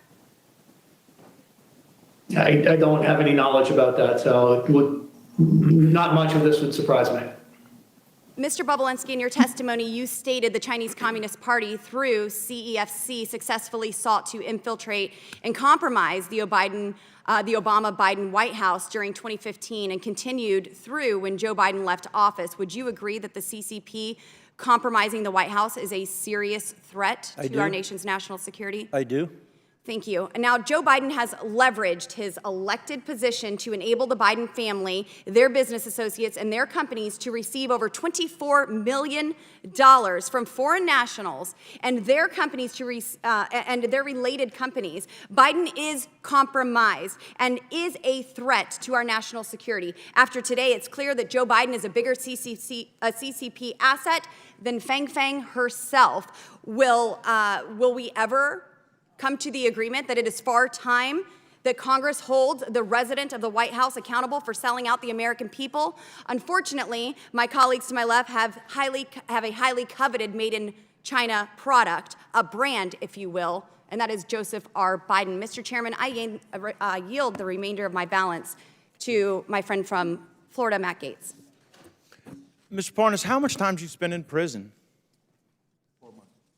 4 months. 4 months. But you were indicted for crimes that could have resulted in you spending 50 years in prison, right? Right, they were false crimes. The judge saw through it. Well, you you went to trial and you were convicted, right? I went to trial, correct. And the crime was that you were trying to acquire marijuana licenses, and you took money from a Russian oligarch, and you tried to use that money to go give political donations and do what you had to do to acquire marijuana licenses. Is that about right? That's what the crime was. That's what the indictment was. Yeah. Right. So it sounds like everyone here today, the only one working for a Russian oligarch was you.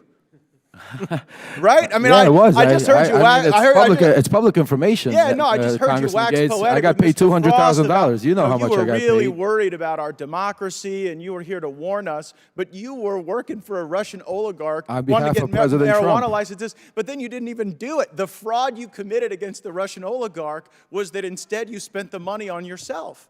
So, like, was that what you were doing to fight against Russia's aggression? That's a lie. Just taking their money? Well, that's what you were convicted of. No, but instead of spending 50 years in prison, you got 4 months.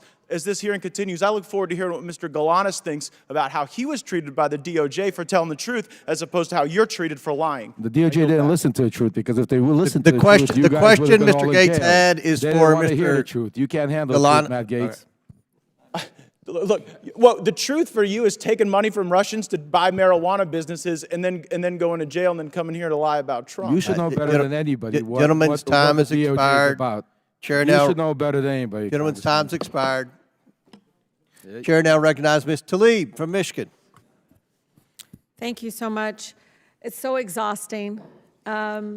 This is really incredibly exhausting, and I can't imagine our residents sitting at home. I still, every time I look up and I see our former chairman, forever chairman, Elijah Cummings, our first ever hearing in this room was about the high cost of insulin. I think one of the first witness was a mother of twins who had to ration her insulin and lost a child because she couldn't afford it. I still remember our previous chairwoman who really did a phenomenal job continuing to talk about the opioid crisis and how the Sadler family was part of a criminal scheme to increase addiction among family members, people just literally losing their family members because of profit, because of folks that were literally drug dealers in suits. All of that to say is this House Oversight Committee, from our committee hearings on the Postal Service, which really matters to our constituents, the high cost of prescription drugs, the housing issues, the number of struggles and challenges of everyday Americans. And I say this sincerely. I know you all do, but sincerely, because what a waste of time. What a waste of time. Just even some of the colleagues of my folks here continue to say this is a waste of time. I mean, Troy, Representative Niels said, quote, I don't think we have the will to impeach Joe Biden. Just for the record, impeachment isn't something you have a will to do. It's something you have to have evidence to do. Which brings me to next, I mean, you know, you heard about Rep. Don Bacon, who said, when the staff tells you that they can't identify a particular crime, there's a problem. That's a problem. I mean, you can go on and on. One top Republicans admit that there's no conclusive evidence of impeachable offense that shows Biden acted improperly while in office to enrich his family members. I mean, it goes on and on. Former Oversight Chair Darrell Issa, who serves on Judiciary Committee now, said, I think he goes on and says, there's no clear sense of where the impeachment inquiry is going. It goes on and on. I mean, look, you all, this is an incredibly important committee. We could be doing some phenomenal things and holding currently the Biden administration a number of issues. Like, I want to know about the American Rescue dollars and where that money is being used. Is it being used towards public health? Is it being used towards the crisis that continues to happen in many of our families being impacted by long COVID symptoms? I mean, these are things that we could be doing right now in this chamber. We're not. We're doing this over and over again, and it's a waste of time. I literally, every time I talk to my constituents about this, they don't bring this up. They said, God, when is this going to be over with? I tell them, my colleagues do not know how to lead the campaigning at the steps of the Capitol. When we come in here, we have to literally put that aside and work for our constituents. Work on getting some sort of understanding where we can prioritize making sure that we have access to clean water. What is going on with the lead abatement program within the administration? Talking about the specific challenges that we continue to see in our healthcare system. All of that. Again, we can hold the Biden administration together, Mr. Chairman, on a number of issues we can see eye to eye on, and saying we need to use this committee to open it up to be the watchdog committee that we are. Instead, we really sincerely are wasting the time of the American people doing this. This is awful. For them to see us going back and forth like this, it's so disenchanting for them. And you all wonder why the numbers out there of favorability towards Congress is so low. They really have no faith in us because of this. This is the kind of stuff we do. When literally my folks are literally fighting for the right to breathe clean air and to fight to sit there and figure out how they're going to afford asthma inhalers. Yet we're here wasting the people's time. Will the gentlelady yield? Yes, Mr. Chair, and I say this out of somebody that's a social worker at heart. We could do so many things in bipartisan in this committee. I know it. And I think we're right now really missing out an opportunity to do that. We really are. Ms. Tlaib, I yield to Mr. Well, it's for a question I just wanted to ask you, because you have had tremendous success in trying to clean up dirty water across America. We can actually get things done, right? Absolutely. And, I know my colleague on the other side, we all have a crisis of the clean water crisis.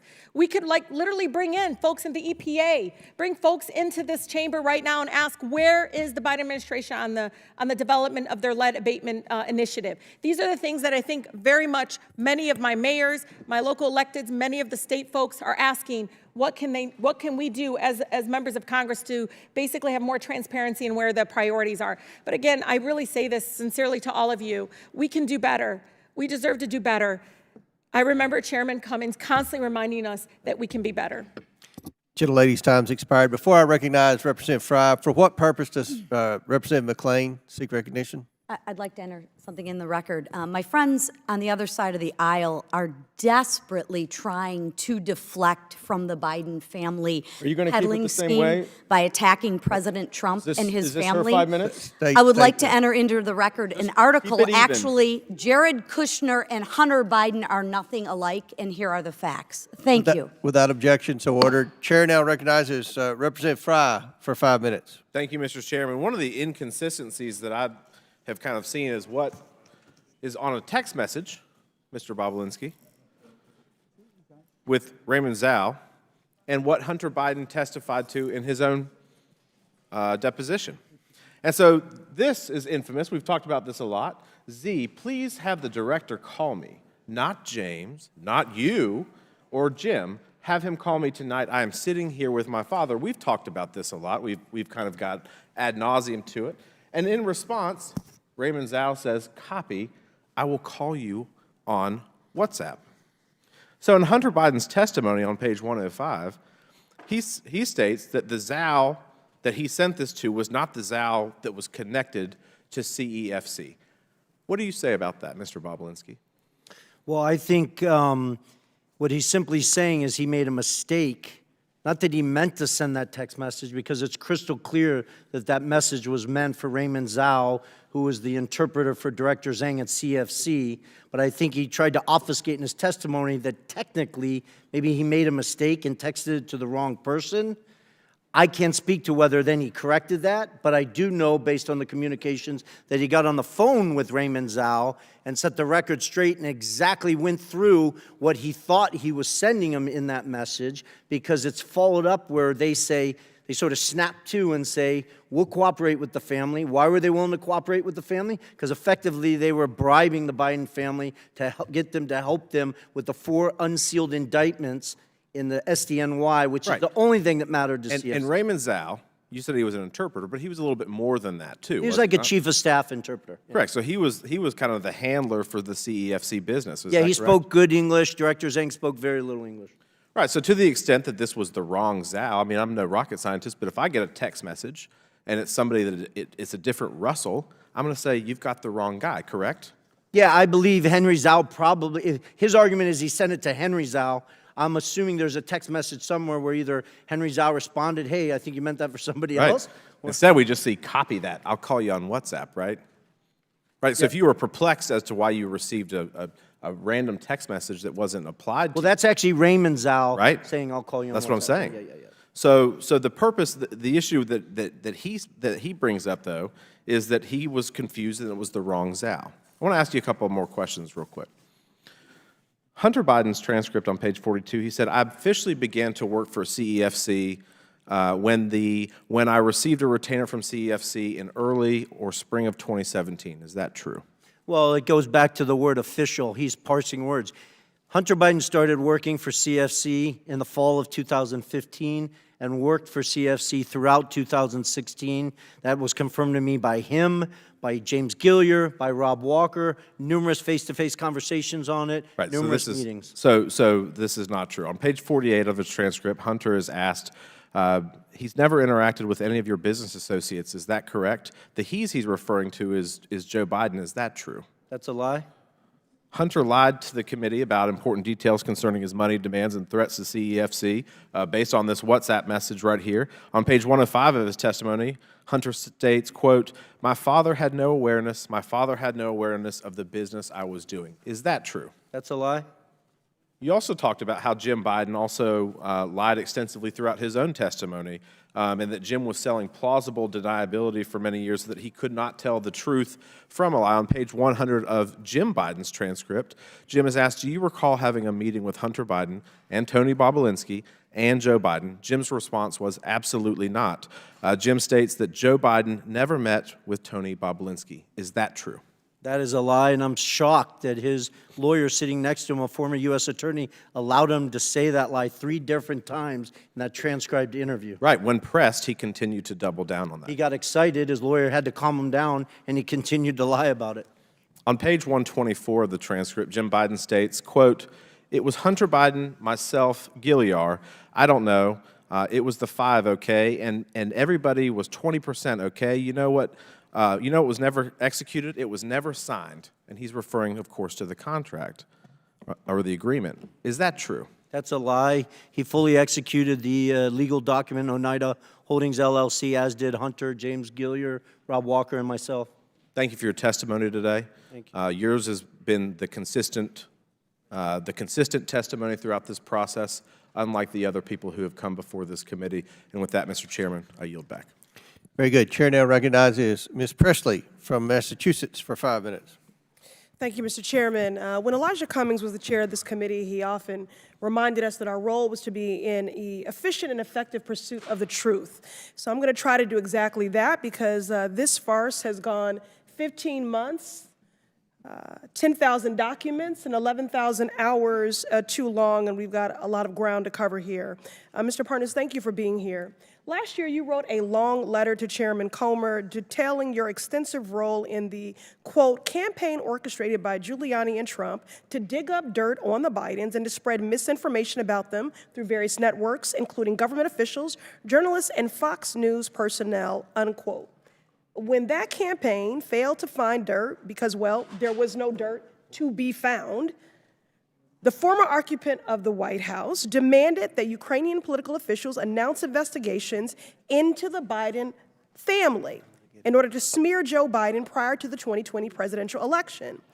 Yes or no, Mr. Parnas, before Trump and Rudy Giuliani tasked you to try to find dirt on the Bidens in Ukraine, did you ever interact with Mr. Trump? Before they asked me, yes, I've had many interactions. Okay. And you wrote to the committee that in late 2018, you attended a holiday party at Trump's White House, as shown in this picture. Can you describe your interactions with Donald Trump during this party? Yes. We came to the event. It was a Hanukkah party. Rudy Giuliani joined us. We were supposed to all go to the residence, but at the last second, Rudy said to wait for him downstairs. He was going to go meet Trump himself and update him on everything that was going on. He went to meet Trump at the residence. We waited at the White House. Then eventually, when Trump came down to make a speech, Secret Service came up to us and said that the president wanted to wait for us at the Red Room. So we proceeded to the Red Room and waited for Trump to finish a speech. Then he came in, approached me, and basically shook my hand and said, Rudy tells me great things. Keep up the good work. Thank you. And then we proceeded to take pictures. Mr. Partners, when Trump told you to keep up the good work, what did you understand him to be referring to exactly? Well, at that point, the conversation was about Ukraine and Giuliani wanting me to go find Viktor Shokin. So that's what I took it as keep up the good work, go get Viktor Shokin on our way to Ukraine. And Mr. Parnas, after the party, did you interact with Trump again, or were you cut off from interacting with him? After our trip to Ukraine, we were cut off because then the BLT team was formed and the line of communication started going through Rudy Giuliani because they didn't want anybody to notice me with him because I was in Ukraine doing the stuff. I see. So is it fair to say, Mr. Parnas, that you think you were no longer invited to interact with Trump to create a buffer between President Trump and your work with Giuliani to generate evidence of Joe Biden's misconduct in Ukraine? Oh, I was told that. Not that I wasn't invited. I was told that you're going to stop going to the events, to the private events and stuff like that because, well, you're doing this. I see. So despite President Trump's efforts to insulate himself from associating with you as you sought evidence of Biden corruption in Ukraine, you maintained your contacts with individuals in Trump's innermost circle, including Donald Trump Jr., correct? Absolutely, yes. Well, you know, as the saying goes, a leopard can't change their spots. And so, Mr. Parnas, you're a prime example of Donald Trump's habit of welcoming people into his inner circle and then creating distance or the appearance of it from them as he relies on them to commit improper acts. Now, Donald Trump has demanded that Joe Biden be impeached, has enlisted oversight Republicans to do his dirty work in an attempt to try to win the 2024 presidential election by promoting the same lies about President Biden, lies that are firmly rooted in Russia's disinformation and propaganda effort to influence U.S. elections and undermine Ukraine in the midst of a vicious Russian invasion. I yield to Mr. Goldman. Thank you very much, Ms. Presley. I want to get back to this photograph here that I got cut off from before. You, Mr. Bobulinski, have called a number of people liars, 6 FBI agents. I did not call this as 6 FBI agents liars. I'm talking. If you go to page... Well, you know better, Mr. Goldman. Okay, go to page 174 of the transcript, and you said it's not an accurate statement. It's a lie related to an FBI report. I didn't call them liars. Sorry, I don't have time. Be quiet. Lie. Now, this is a photo that was provided by Cassidy Hutchinson after you called her a liar when she said that you met with Mark Meadows and received an envelope. Do you see this photo? Do you acknowledge that is Mark Meadows in the red hat? Didn't you tell me to be quiet? I don't... I asked a question. Do you acknowledge that that's Mark Meadows? I don't... Maybe your person can walk it closer so I can see it? Mr. Chairman, would you indulge, just since he's not answering the question, you're it's 15 filibustering? seconds over, but Well, let me just ask it very briefly. Is that you and Mr. Meadows buy Secret Service cars with you in a mask? Are you kidding, Mr. Goldman? I'm sitting 20 feet away from it. Go up to him, please. Go right up to him. And your time's expired. Okay. Maybe Mr. Swalwell will give you some time. Could he just answer the question? He can answer the question, right? So what I see in this picture is a Secret Service agent 5 feet from me with a full mask on, and a Secret Service agent sitting in a Cadillac Escalade with all the windows up with a full mask on. Is that so you're you making it a talking big to deal. The person in the red hat? It's the back of his head. I don't. Is that you talking to the person in the red hat? Why don't you ask me this, Mr. Goldman? Did I meet Mr. Meadows at a Trump rally in Rome, Georgia? I did. I acknowledge that. Is it you? Mr. Goldman. I did. Mr. Goldman. But Cassidy Hutchinson is a liar. Cassidy Hutchinson's a liar because she said that he handed me an envelope. Mr. Meadows didn't give me a single thing. Now, Chair recognizes... Glad we have the clear story. Your time's expired. Maybe Mr. Swalwell will yield you some time. Chair now recognizes Mr. Langworthy from Buffalo for 5 minutes. Thank you very much, Mr. Chairman. Glad it's so quiet in here. On the first day of the Biden presidency, then Press Secretary Jen Psaki claimed that President Biden's objective and his commitment was to bring, quote, transparency and truth back to government, to share the truth even when it's hard to hear. That is obviously laughable, just about as laughable as when Hunter Biden claimed that he was trying to avoid wire fees when he had Rob Walker launder a $1 million payment from a Chinese company through 16 different bank wires to Hunter, Hallie, and Jim Biden's accounts. If you're trying to avoid wire fees, then why send 4 different wires over 3 months to the same account? It's a total joke. A glaring example of President Biden's failure to live up to his promise to bring transparency is his influence peddling in Ukraine, where he pressured the Ukrainian government to fire Prosecutor General Viktor Shokin, who was investigating the owner of Burisma. While Joe Biden was vice president in 2014, his son Hunter Biden was asked by Burisma's owners to join the board, a paid position. The committee has sought documents from the administration regarding Vice President Biden's influence peddling in the Ukraine.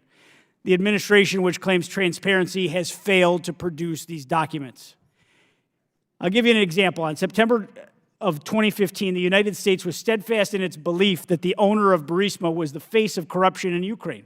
The administration vowed to work with the prosecutor general to tackle corruption in the country. However, that all changed after a phone call from Hunter Biden and the owner of Burisma to Hunter's Washington, D.C. associates in 2015. A few days later, Vice President Biden delivered a speech to the Ukrainian legislature and privately pressured the Ukrainian president to fire the prosecutor general.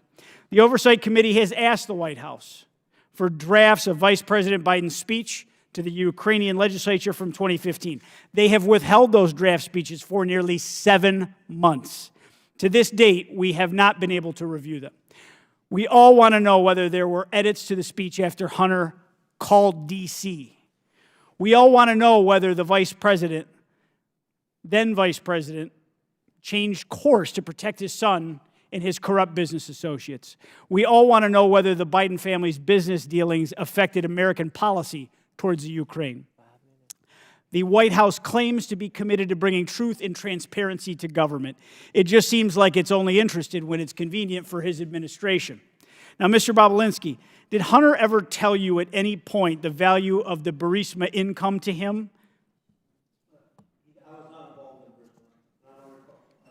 Call him ever mentioning that to me. Okay, did he ever say it was his only income at that time? Oh, okay. Actually, I stand corrected. There's a text message. I never discussed it with him. I was in Monaco at the Grand Prix. He was in Monaco for the Burisma board meeting. He set up a meeting with me. He didn't show up at that meeting. Obviously, you can imagine I wasn't too happy. And he responded to a text me asking him what's going on. And in that text, he states he's on the back of Kola's yacht fighting for the only income he has, but it wasn't from Burisma, it's from the Kazakh deal that he's talking about. I never discussed that with him after that. That was a single exchange between him and I. No. Corruption and a lack of transparency from the Biden family have been common themes through the House Oversight Committee's investigation. And even when asking for simple drafts of then Vice President Biden's speech in the Ukraine, the White House has been anything but transparent. President Biden has done and will continue to do everything in his power to cover up the truth, especially when it's hard to hear. And I yield back, Mr. Chairman.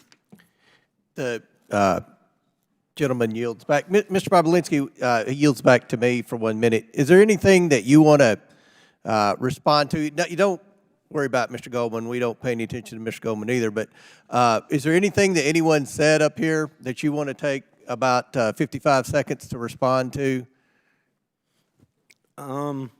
It's tempting. I mean, my biggest appeal to everyone in this room is I wish you would spend the time focusing on the fact that the Chinese Communist Party infiltrated the White House of the United States of America through the Biden family. I don't say that lightly. It's not a joke. I was willing to die for this country, as was my father and both my grandfathers and my brother. This is serious, serious stuff. We should be asking how that happened. Take the Biden name and the Biden family completely out of it. How did the Chinese Communist Party infiltrate the White House of the United States of America? Let's start there, focus on those facts, what they did, how they did it, why they used money, why they used private enterprises instead of military stuff and other stuff. That is huge to our national security. So I appreciate you yielding that time to me, Mr. Chairman. Well, thank you, and I'll just say this. Mr. Tlaib and Ms. Presley criticized the investigation, but I think most Americans care about public corruption, and they realize the FBI hasn't done the job, the DOJ hasn't done their job, the IRS hasn't done their job. They've been told to stand down. All that's left is the House Oversight Committee, and we will do our job. And pursuant to the previous order, because votes have been called again, the committee stands in recess subject to the call of the chair. The committee will reconvene 5 minutes after floor votes.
didn't get a chance to actually check them. Like, the lights came on, and, like, I'm pretty sure they're good, but there have been people, like, running back and forth. It's just that one core, it's just so.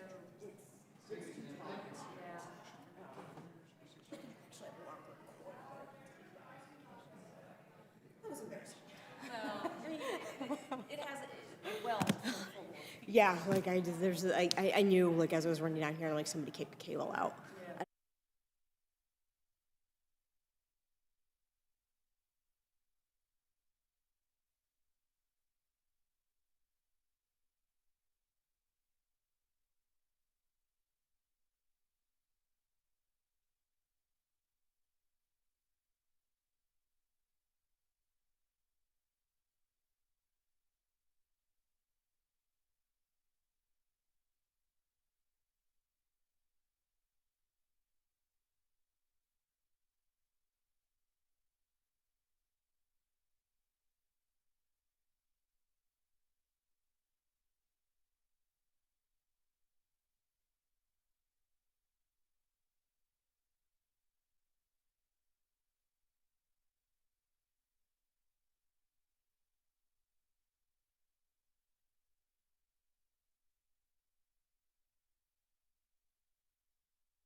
The committee hearing will reconvene.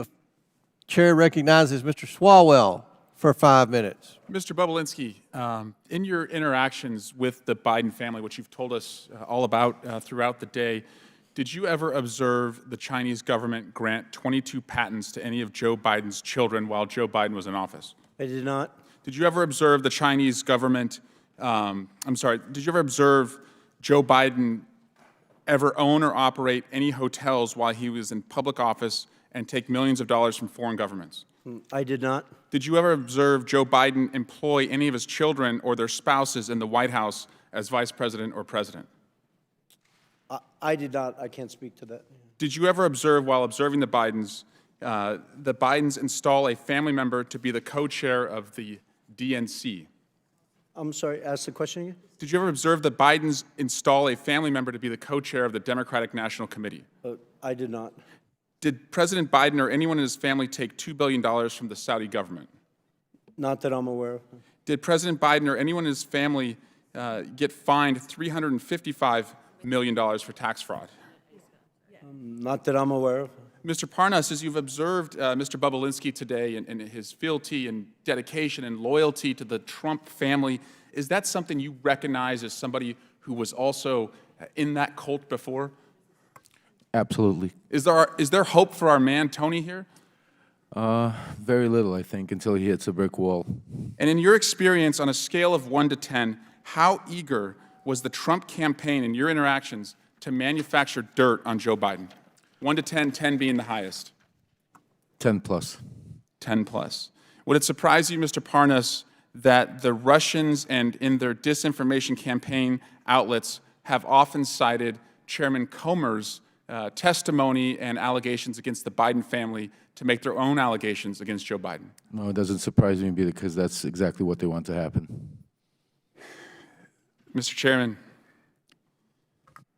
it's over. It's over. It's time to pack it up. And I want to give you the top 10 reasons why impeachment is dead. Number 10, your key witness today is testifying from the slammer. Number 9, key evidence of a bribe that you all relied on. The guy who said that has been indicted for lying about that bribe, and he's a Russian asset. Number 8, another key witness has been indicted as a Chinese agent. Number 7, during the Hunter Biden interview, Mr. Chairman, you didn't even stay for the whole time. Number 6, Chairman Jason Smith didn't show up at all to the Hunter Biden interview. The same day, number 5, Darrell Issa said it's a big nothing. Number 4, today Jim Jordan began his remarks not by relying on any evidence for this investigation, but he went off attacking the DOJ about what they're doing with the Catholics. Number 3, you all still have not sent the articles of impeachment for the Mayorkas impeachment to the Senate, and that happened last month. Number 2, you're now talking about a criminal referral, but if you had evidence for a criminal referral, then you have evidence to impeach somebody for high crimes and misdemeanors. And number 1, and I'm sorry to say this, Fox News isn't even carrying this today. In fact, one of their anchors, as they broke away 10 minutes in, said, this is the same hearing over and over and over. At what point are you going to fish or cut bait? So I just have to tell you, it's over. Impeachment's over. Dunzo. Bye-bye. Rigor mortis. Lights out. Curtain drop. Mic drop. Peace. Adios. Sayonara. Au revoir. Or a language that you all understand. Doi sivdanya. Did I say that right, Mr. Parnas? Yes. I dare you to impeach, but you won't because you don't have the evidence. And because you don't have the evidence, you don't have the votes. Guys, it's dead. And so I'm here to pronounce the time of death.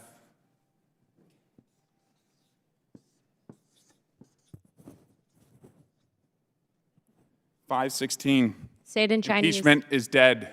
5:16. Biden impeachment's dead. Joe Biden has been acquitted. Gentleman's time's expired. Chair now recognizes Ms. Luna from Florida for 5 minutes. Mr. Parnas, I want to read to you a few quotes from a letter that you wrote to the House Oversight Committee. First, you said that I will remind you that Solchesky's answers are in the report that the House Oversight Committee published. In this document, he stated that Hunter Biden was never asked or assigned to speak with anyone in the U.S. on behalf of Burisma. Mr. Parnas, are you aware that according to Amos Hochstein, a U.S. State Department official, in a transcribed interview with the Senate, Hunter Biden requested to have a meeting with him in November of 2015. Mr. Hochstein testified that he met with Hunter Biden and they spoke about Burisma. So yes or no, that statement that you made to House Oversight was incorrect? The statement was correct because that statement. Yes or no? The statement is coming So are you from the saying yes, words it of was? CEO Burisma. It's directly This was his conflicting with answer. Those were testimony. not- Next question. That was not There my were no answers. political Those were or answers lobbying from the firm CEO efforts on behalf Burisma. of Burisma in your statement that you made to House Oversight. Mr. Parnas, are you aware that Burisma's engagement of Blue Star Strategies, which was a lobbying firm that was lobbying the U.S. government on behalf of Burisma, and Mykola Solchesky, and according to Sally Painter and Karen Termitano, the heads of Burisma. So that statement, again, that you wrote to this committee was incorrect, yes or no? No, you're incorrect because No, like I that said, is incorrect. no, You are directly conflicting with that. My final question for you, Mr. the answers were Parnas, given is by- next not you by wrote that me, by nobody from the CEO company of Burisma. Burisma has ever spoken to Joe Biden. It's okay, Chairman, I got him. Mr. Parnas, Devin Archer testified to this committee that Vadim Pecharsky, the corporate secretary of Burisma, sat down for dinner with Joe Biden. So that statement also was incorrect that you wrote to this committee, yes or no? No, it's not incorrect. Mr. because- Chairman, I think this witness's credibility is shot. I'd like to give the remaining of my time to the amazing representative from Florida, Representative Matt Gaetz. Very good. The Democrats could have sent anyone. They could have sent Hunter Biden. They could have sent Joe Biden. They could have sent Rob Walker. They could have sent Devin Archer. The Democrats could have sought any person to come and refute the direct evidence backed up by bank statements, backed up by calendar entries, backed up by emails, backed up by text messages. And who did the Democrats send to clear the name of Joe and Hunter Biden? They sent Lev Parnas. Lev Parnas, who was charged with enough crimes and violating our campaign finance laws to, serve 50 years, but he gets 4 months. And the big, grand criminal conspiracy Mr. Parnas is involved in is using Russian oligarch money to try to get marijuana licenses, which seems odd, and then using that Russian money to plow into campaigns in order to achieve that objective. But the fraud he committed wasn't just on our election system by plowing Russian money, it was also a fraud on his own investors who didn't get it. So I guess, Mr. Bobulinski, as you hear Maxwell Frost, my colleague on the Democrat side, say that Mr. Parnas, fresh off of his prison time, is the most credible witness we've had to address these business dealings, what's your reaction to that? I think it's laughable that the Democrats are asking Lev Parnas to weigh in on my credibility, a convicted felon that served jail time. I have an impeccable record. Now, he warned me earlier in this hearing that they're coming for me. I didn't warn you. I said just keep talking. You'll be there soon. I look forward to that, Mr. Parnas. Keep lying. You'll be there soon. Well, is that a threat, Mr. Parnas? No, it's just the truth. No, did you say they were coming for me? No, I said if you keep lying, you will end up in prison. I'm not lying. You're the one who was lying. You have nothing to You're the one who went to prison What am for I lying. lying for? Tell me what we're lying for, Mr. Bobulinski. You don't even know what you're talking about. What am I lying? You went to prison for lying and defrauding your investors. What am I lying here? What am I lying here? Oh, the list is Go long. ahead. We don't have Go enough ahead. time. I Exactly, think Mr. Gates only has a minute. I think you're a little scared, just like So Mr. one Gates. crime- Because Mr. Gates doesn't even ask a question. You're filibustering. I've been here for 6 hours, and not one of your committee members has asked me one question. You want to Well, hear I the asked you- truth? hold on, no, hold you on, have Mr. that. No, you I wanna asked a ask question about Get your to the illegal truth. business I've been here for dealings. 7 hours. Mr. Ask me Bobulinski, some questions. fraud is a Stop crime, right? filibustering. Go ahead. Ask Correct. Fraud is a crime. Fraud is a crime, and you observed fraud on the part of the Bidens, right? I did, crystal clear. So much so I had an independent law firm spend $300,000 to analyze that fraud and put together a fully ready, fileable lawsuit against the Biden family. And bribery is a crime, right? Correct. And what you observed with Joe Biden trying to get you into this business deal with Hunter Biden, what you later learned about that business deal and how the money was flowing from the Chinese Communist Party to Hunter Biden, to other members of the Biden family, did that concern you as a potential feature of money laundering? It did. It did. I started to grow concern after I met Joe Biden, and then I sat down with Jim Biden, and he used the term plausible deniability with me, and that's documented because I went back to my lawyers, and I asked them, something is starting to feel unright, and they went and hired another law firm to give me a full FCPA workup to go through the details of what could be done and what couldn't be done. Sounds like high crimes and misdemeanors to me, Mr. Chairman. I yield back. Very good. Chair now recognizes the chairwoman of the House Education Committee, Ms. Fox from North Carolina. Dr. Fox. Thank you, Mr. Chairman, and I want to thank my colleagues for what you have been doing here today, unraveling these issues. Mr. Galinas, in your written testimony, you state that your, quote, objective was to build a diversified private equity platform which would be anchored by a globally known Wall Street brand together with a globally known political name, Biden, end quote. Is it correct that Harvest Fund Management, a $300 billion Chinese financial services company closely connected to the Chinese Communist Party, CCP, was interested in partnering with you and your business partners? Yes, that's correct. Thank you. Why was the CCP-connected Harvest Fund Management interested in doing business with you and your partners, Hunter Biden and Devon Archer? The only plausible reason, and the reason we even discussed, was because of the access that it provided. There was a quote that was attributed to Henry Zhao, the chairman, that talked about the access that it provided. So there's documentation that was contemporaneous that said what their interest was, and that interest was political access. Thank you. Is it correct that Harvest Fund Management believed that Joe Biden would take a seat on that company's board after his vice presidency ended? Yes, that's correct. And there were emails to that effect around that time that were circulated by people who were there as part of those conversations, including the golf outing. Thank you. Are you aware of Hunter Biden ever speaking to his father, Joe Biden, about the plan to have him join the board of Harvest Fund Management? Yes, I witnessed that, yes. It seems clear that Joe Biden was aware of his family's use of his office and influence to do business with America's adversaries, and therefore a choice to pursue personal gain over national security. Mr. Bobulinski, is it true that former Vice President Joe Biden met with Xi Jinping, the chairman of CEFC China Energy? It is based on Rob Walker saying yes to that in a transcribed interview. I personally was not at that meeting. When did this meeting take place based on what Mr. Walker said? Yeah, in my understanding, it would have been February 2017. After they had a meeting in Miami, I believe James Gillier got on the corporate jet of CFC and flew with Yi Jianming and Director Zhang to D.C. in preparation for that meeting. After this meeting with former Vice President Joe Biden and Chairman Yi, were any payments made to the Biden family or associates? Yes, well, it gets to that point of obfuscation. $3 million was wired to Rob Walker's account on March 1st. Actually, they sent two wires. The first wire got kicked back, and then they sent a second wire on March 1st, 2017 to Robinson Walker, LLC. And then, as your committees walked through today, they parsed that out to the Biden family in numerous different payments. Thank you. Mr. Chairman, it is clear that Joe Biden is the common element in all of Hunter Biden's attempts to do business with China. There's a pattern emerging that the Biden family and associates, including Joe Biden himself, deliberately chose personal gain over the safety and best interest of the very Americans Joe Biden was elected to serve, protect, and defend.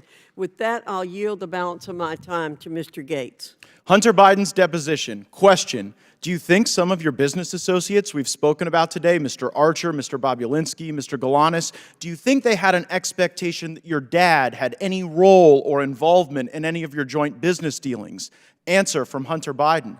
Not an expectation from me. There was never a single time I can remember saying, hey, we'll get my dad involved. Hey, let's get my dad on the phone. Hey, let's, what can we get out of dad for this? Mr. Galanis, what's your reaction to that testimony from Hunter Biden in light of you describing the Biden lift? I think it's patently false. It's belied by emails, and I think that there's documentation that says that that's just an untruthful statement. And what I'm trying to understand, Mr. Galanis, is there you are sitting in a prison cell for a financial crime where you were an associate with Hunter Biden and some of the other players there, and they're out enjoying Southern California, and you're sitting in a prison cell, and they've got the ability to come and give this false testimony to Congress. Is it your belief that the Biden Justice Department retaliates against people who speak out against the Bidens and their crimes? I'm living that. I think to clarify, I took responsibility for my crimes. I pleaded guilty. I've served 8 years of clean conduct, and I think I've rehabilitated myself quite a bit in that period of time, and evidence, a track record. But I would say that there is unquestionably a pattern of 2 tiers of justice, and that's become a popularized term, and it's something that I've a lived experience that I've gone through. Yield back. Before I recognize Mr. Waltz, for what purpose does Mr. Bigg seek recognition? I want to include an article in a record. The article is entitled, "Tlaib renews her, quote, impeach the MFer, close quote, call against Trump."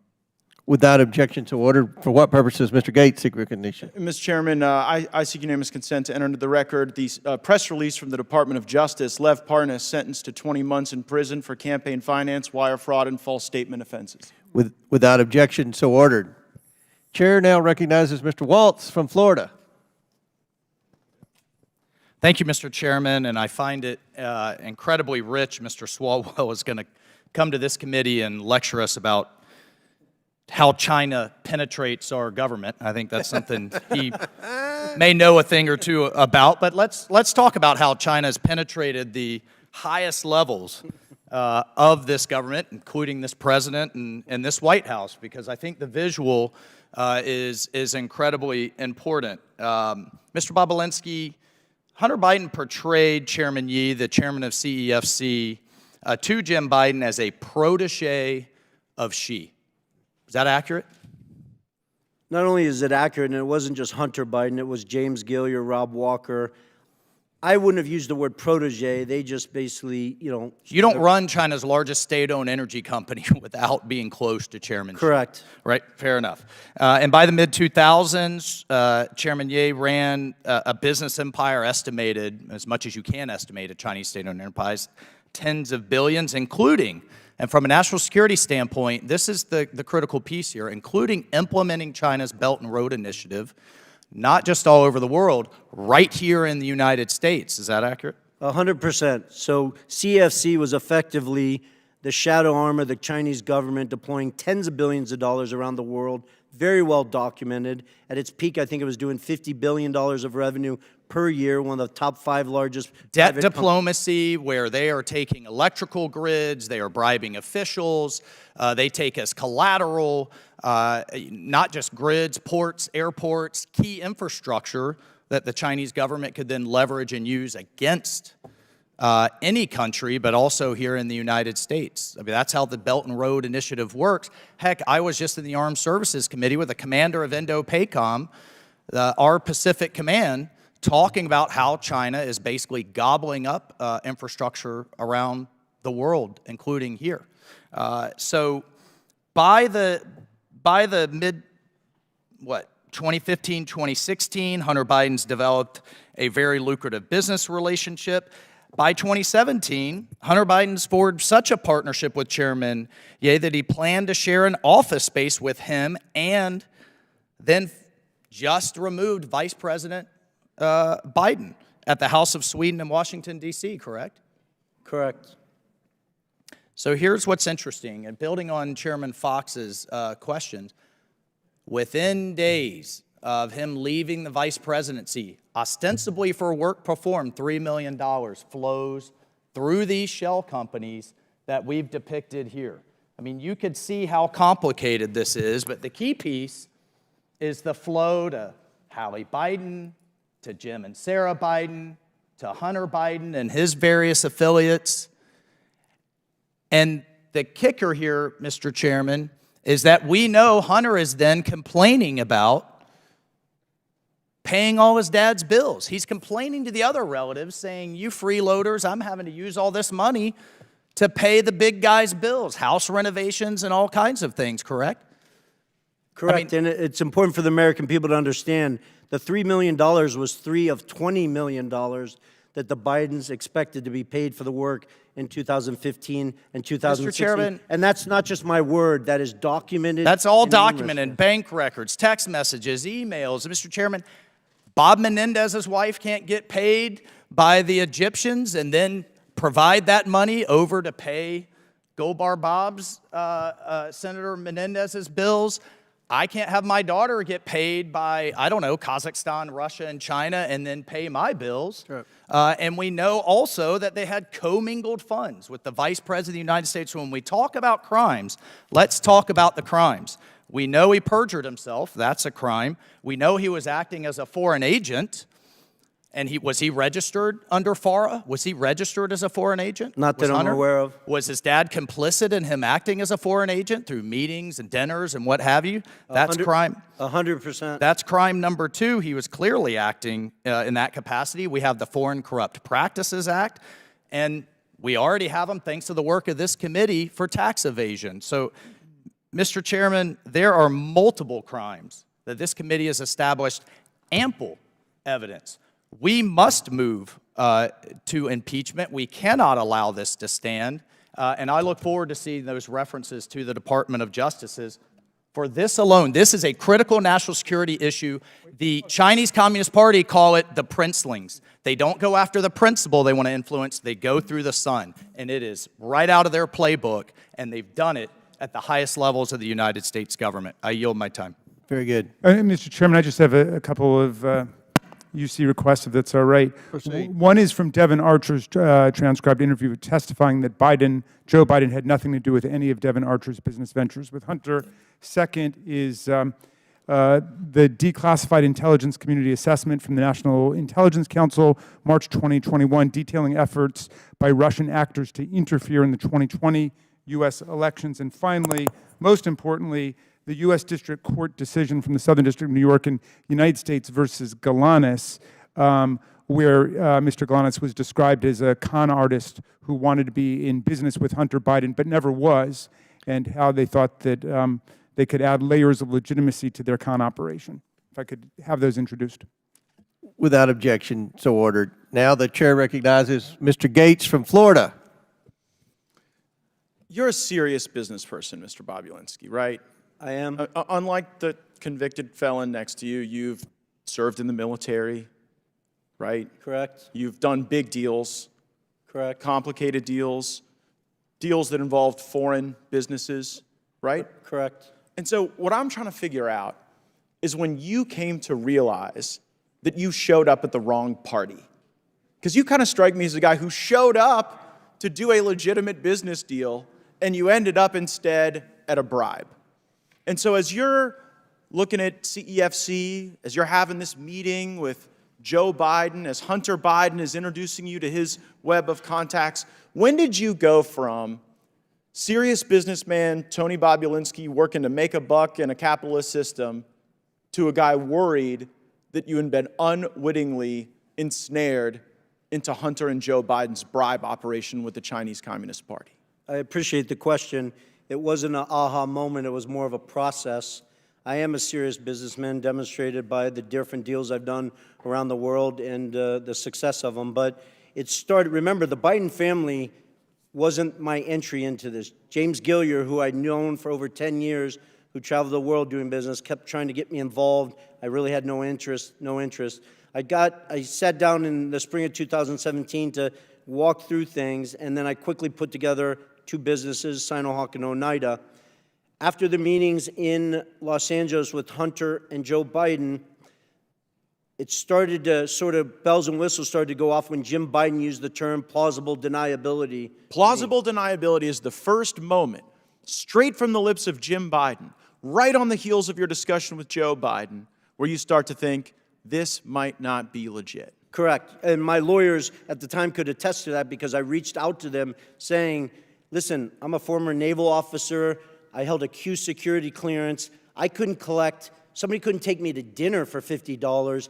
This just does not make sense to me. But you proceed, and then later this thing starts to get a lot uglier. What's the moment you go from, okay, your spidey senses are up, you're analyzing this, to now you know this is a crime that you are bearing witness to? The end of July, when the Biden family put them right front and center in the middle of a $9 billion transaction between the Russian state-owned energy company Rosneft and CFC, a surrogate for the Chinese Communist Party. And was there ever a time in the deals you were involved in where you started to see the money move around the legitimate business enterprise and toward the pockets of the Bidens? Well, the challenge, Mr. Gates, with that is at the time they moved the money, right? You guys have the text messages where Hunter Biden shook down Director Zhang, but I was not aware of that. I spent a year asking questions of, this doesn't make sense to me, where's the money? I stepped in and had lawyers work to dissolve the two entities.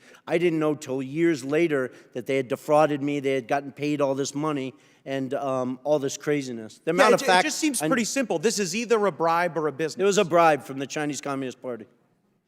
And I don't say that lightly. There's 1,200 pages, 8 days of testimony in the Southern District of New York. I encourage everyone watching me, hearing me say this, they're publicly available. Go read them.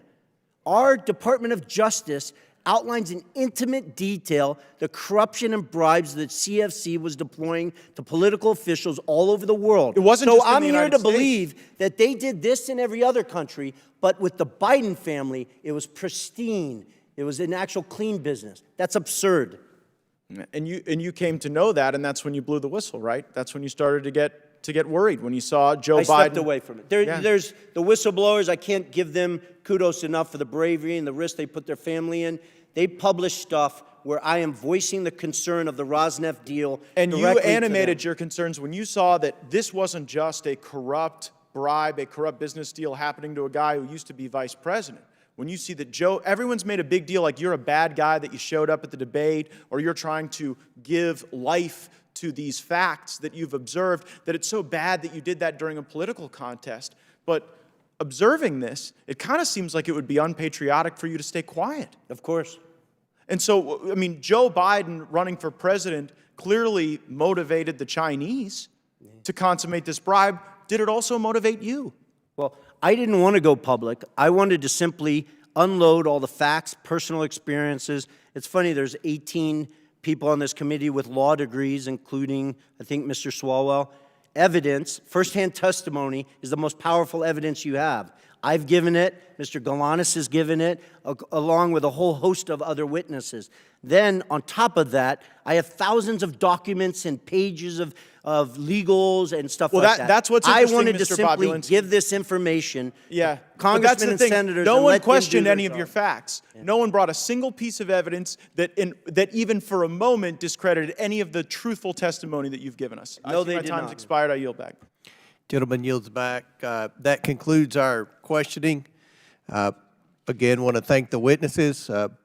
We are going to close now, and I will yield to the ranking member for a brief closing statement. Great, and I'll take an extra 32 seconds as Mr. Gates did. Well, and while we're on Mr. Gates, he seemed to be upset about a couple different things. One was fraud, which was fascinating to me, given that his hero, Donald Trump, has just been convicted civilly of bank and insurance fraud in New York in a civil case, and now owes, I think it's $454 million, unless that's gone up with interest. I think he's having a hard time making that, but I'm sure that Mr. Gates' constituents will help him out as they're shaking down Republican voters. You can pay either for Donald Trump's criminal lawyers or his civil lawyers. That's the big political choice, I suppose. He's also upset about China. Well, if you check out the Democrats' report, White House for Sale, how princes, prime ministers, and premiers paid off President Trump, you'll find that China actually gave more than $5 million to Donald Trump while he was president of the United States in direct violation of the Emoluments Clause, which says that nobody in federal office shall accept a present, an emolument, which means a payment, an office, or title of any kind whatever from a king, a prince, or a foreign state. And we spent the day, again, jawboning about Hunter Biden, who has never held public office, and he's never done business with the government. And yet we have right in front of us, in front of our very eyes, mammoth corruption, unprecedented in U.S. history by Donald Trump as president. And my friends don't say a single word about it, but he wants to lecture Mr. Parnas about the illegal donations he made on behalf of pro-Trump super PACs. I've noticed something interesting with the people who have finally disenthralled themselves and gotten out of the Trump cult, as Mr. Parnas puts it. People like Michael Cohen, Sarah Matthews, Cassidy Hutchinson, Alyssa Griffin. There's articles about them. There are dozens of those people, and I'd be fleeing for the exits now too. What's so fascinating to me about it is that they don't mind when these people lie for Donald Trump. Then when they get out and start telling the truth, that's when they call them liars for what they did when they worked for Donald Trump. Mr. Parnas, they're not mad that you lied and went to prison for it and did your time. They're mad that you stopped lying for Donald Trump. Absolutely, Congressman Raskin. So when I was a state assistant attorney general, Mr. Chairman, I saw a judge on my very first day of work castigate a lawyer by saying, son, you forgot the very first rule of lawyering. When you go to court, you got to bring the evidence with you. You forgot to bring the evidence. There's no evidence. Hundreds of thousands of pages of documents, dozens of hours of testimony, but not a shred of evidence of presidential wrongdoing, much less an impeachable offense by President Biden. And you're making not just the majority a laughingstock, the whole committee a laughingstock. So it's hurting us. My members are saying, when will they call off this nonsense? So here we are. Again, Mr. Parnas, I want to thank you. You have explained to America that the allegations at the very foundation of this inquiry were predicated on Russian propaganda and disinformation, just as they were at the start of the hit job that you and Rudy Giuliani were sent to do back in 2018 and 19. And I want to thank you for showing America what real intellectual honesty and personal honesty look like, and how you can grow out of the deranged Trump syndrome that so many of our colleagues are still suffering from today. It's time to call this investigation for what it is, Mr. Chairman. It's not just an embarrassing failure and an historic failure at that, but it's an historic betrayal of democracy, freedom, and the rule of law as Vladimir Putin tramples the freedoms and the democracy of people in Ukraine. We should be spending our time standing up for democracy and not tarnishing it with spectacles like this. I yield back. I should have brought my waiters from the farm. I want to thank our witnesses for being here today. Mr. Bobulinski, Mr. Galanis have delivered testimony in front of the American people directly implicating President Biden and his family's influence peddling schemes. Schemes that brought over $24 million into the Biden family and their business associates' pockets. For what? I never heard the minority say what they did or what business the Bidens were in. Mr. Bobulinski and Mr. Galanis have provided documents supporting these claims and provided hours of testimony to this committee. Mr. Bobulinski and Mr. Galanis have not changed their stories.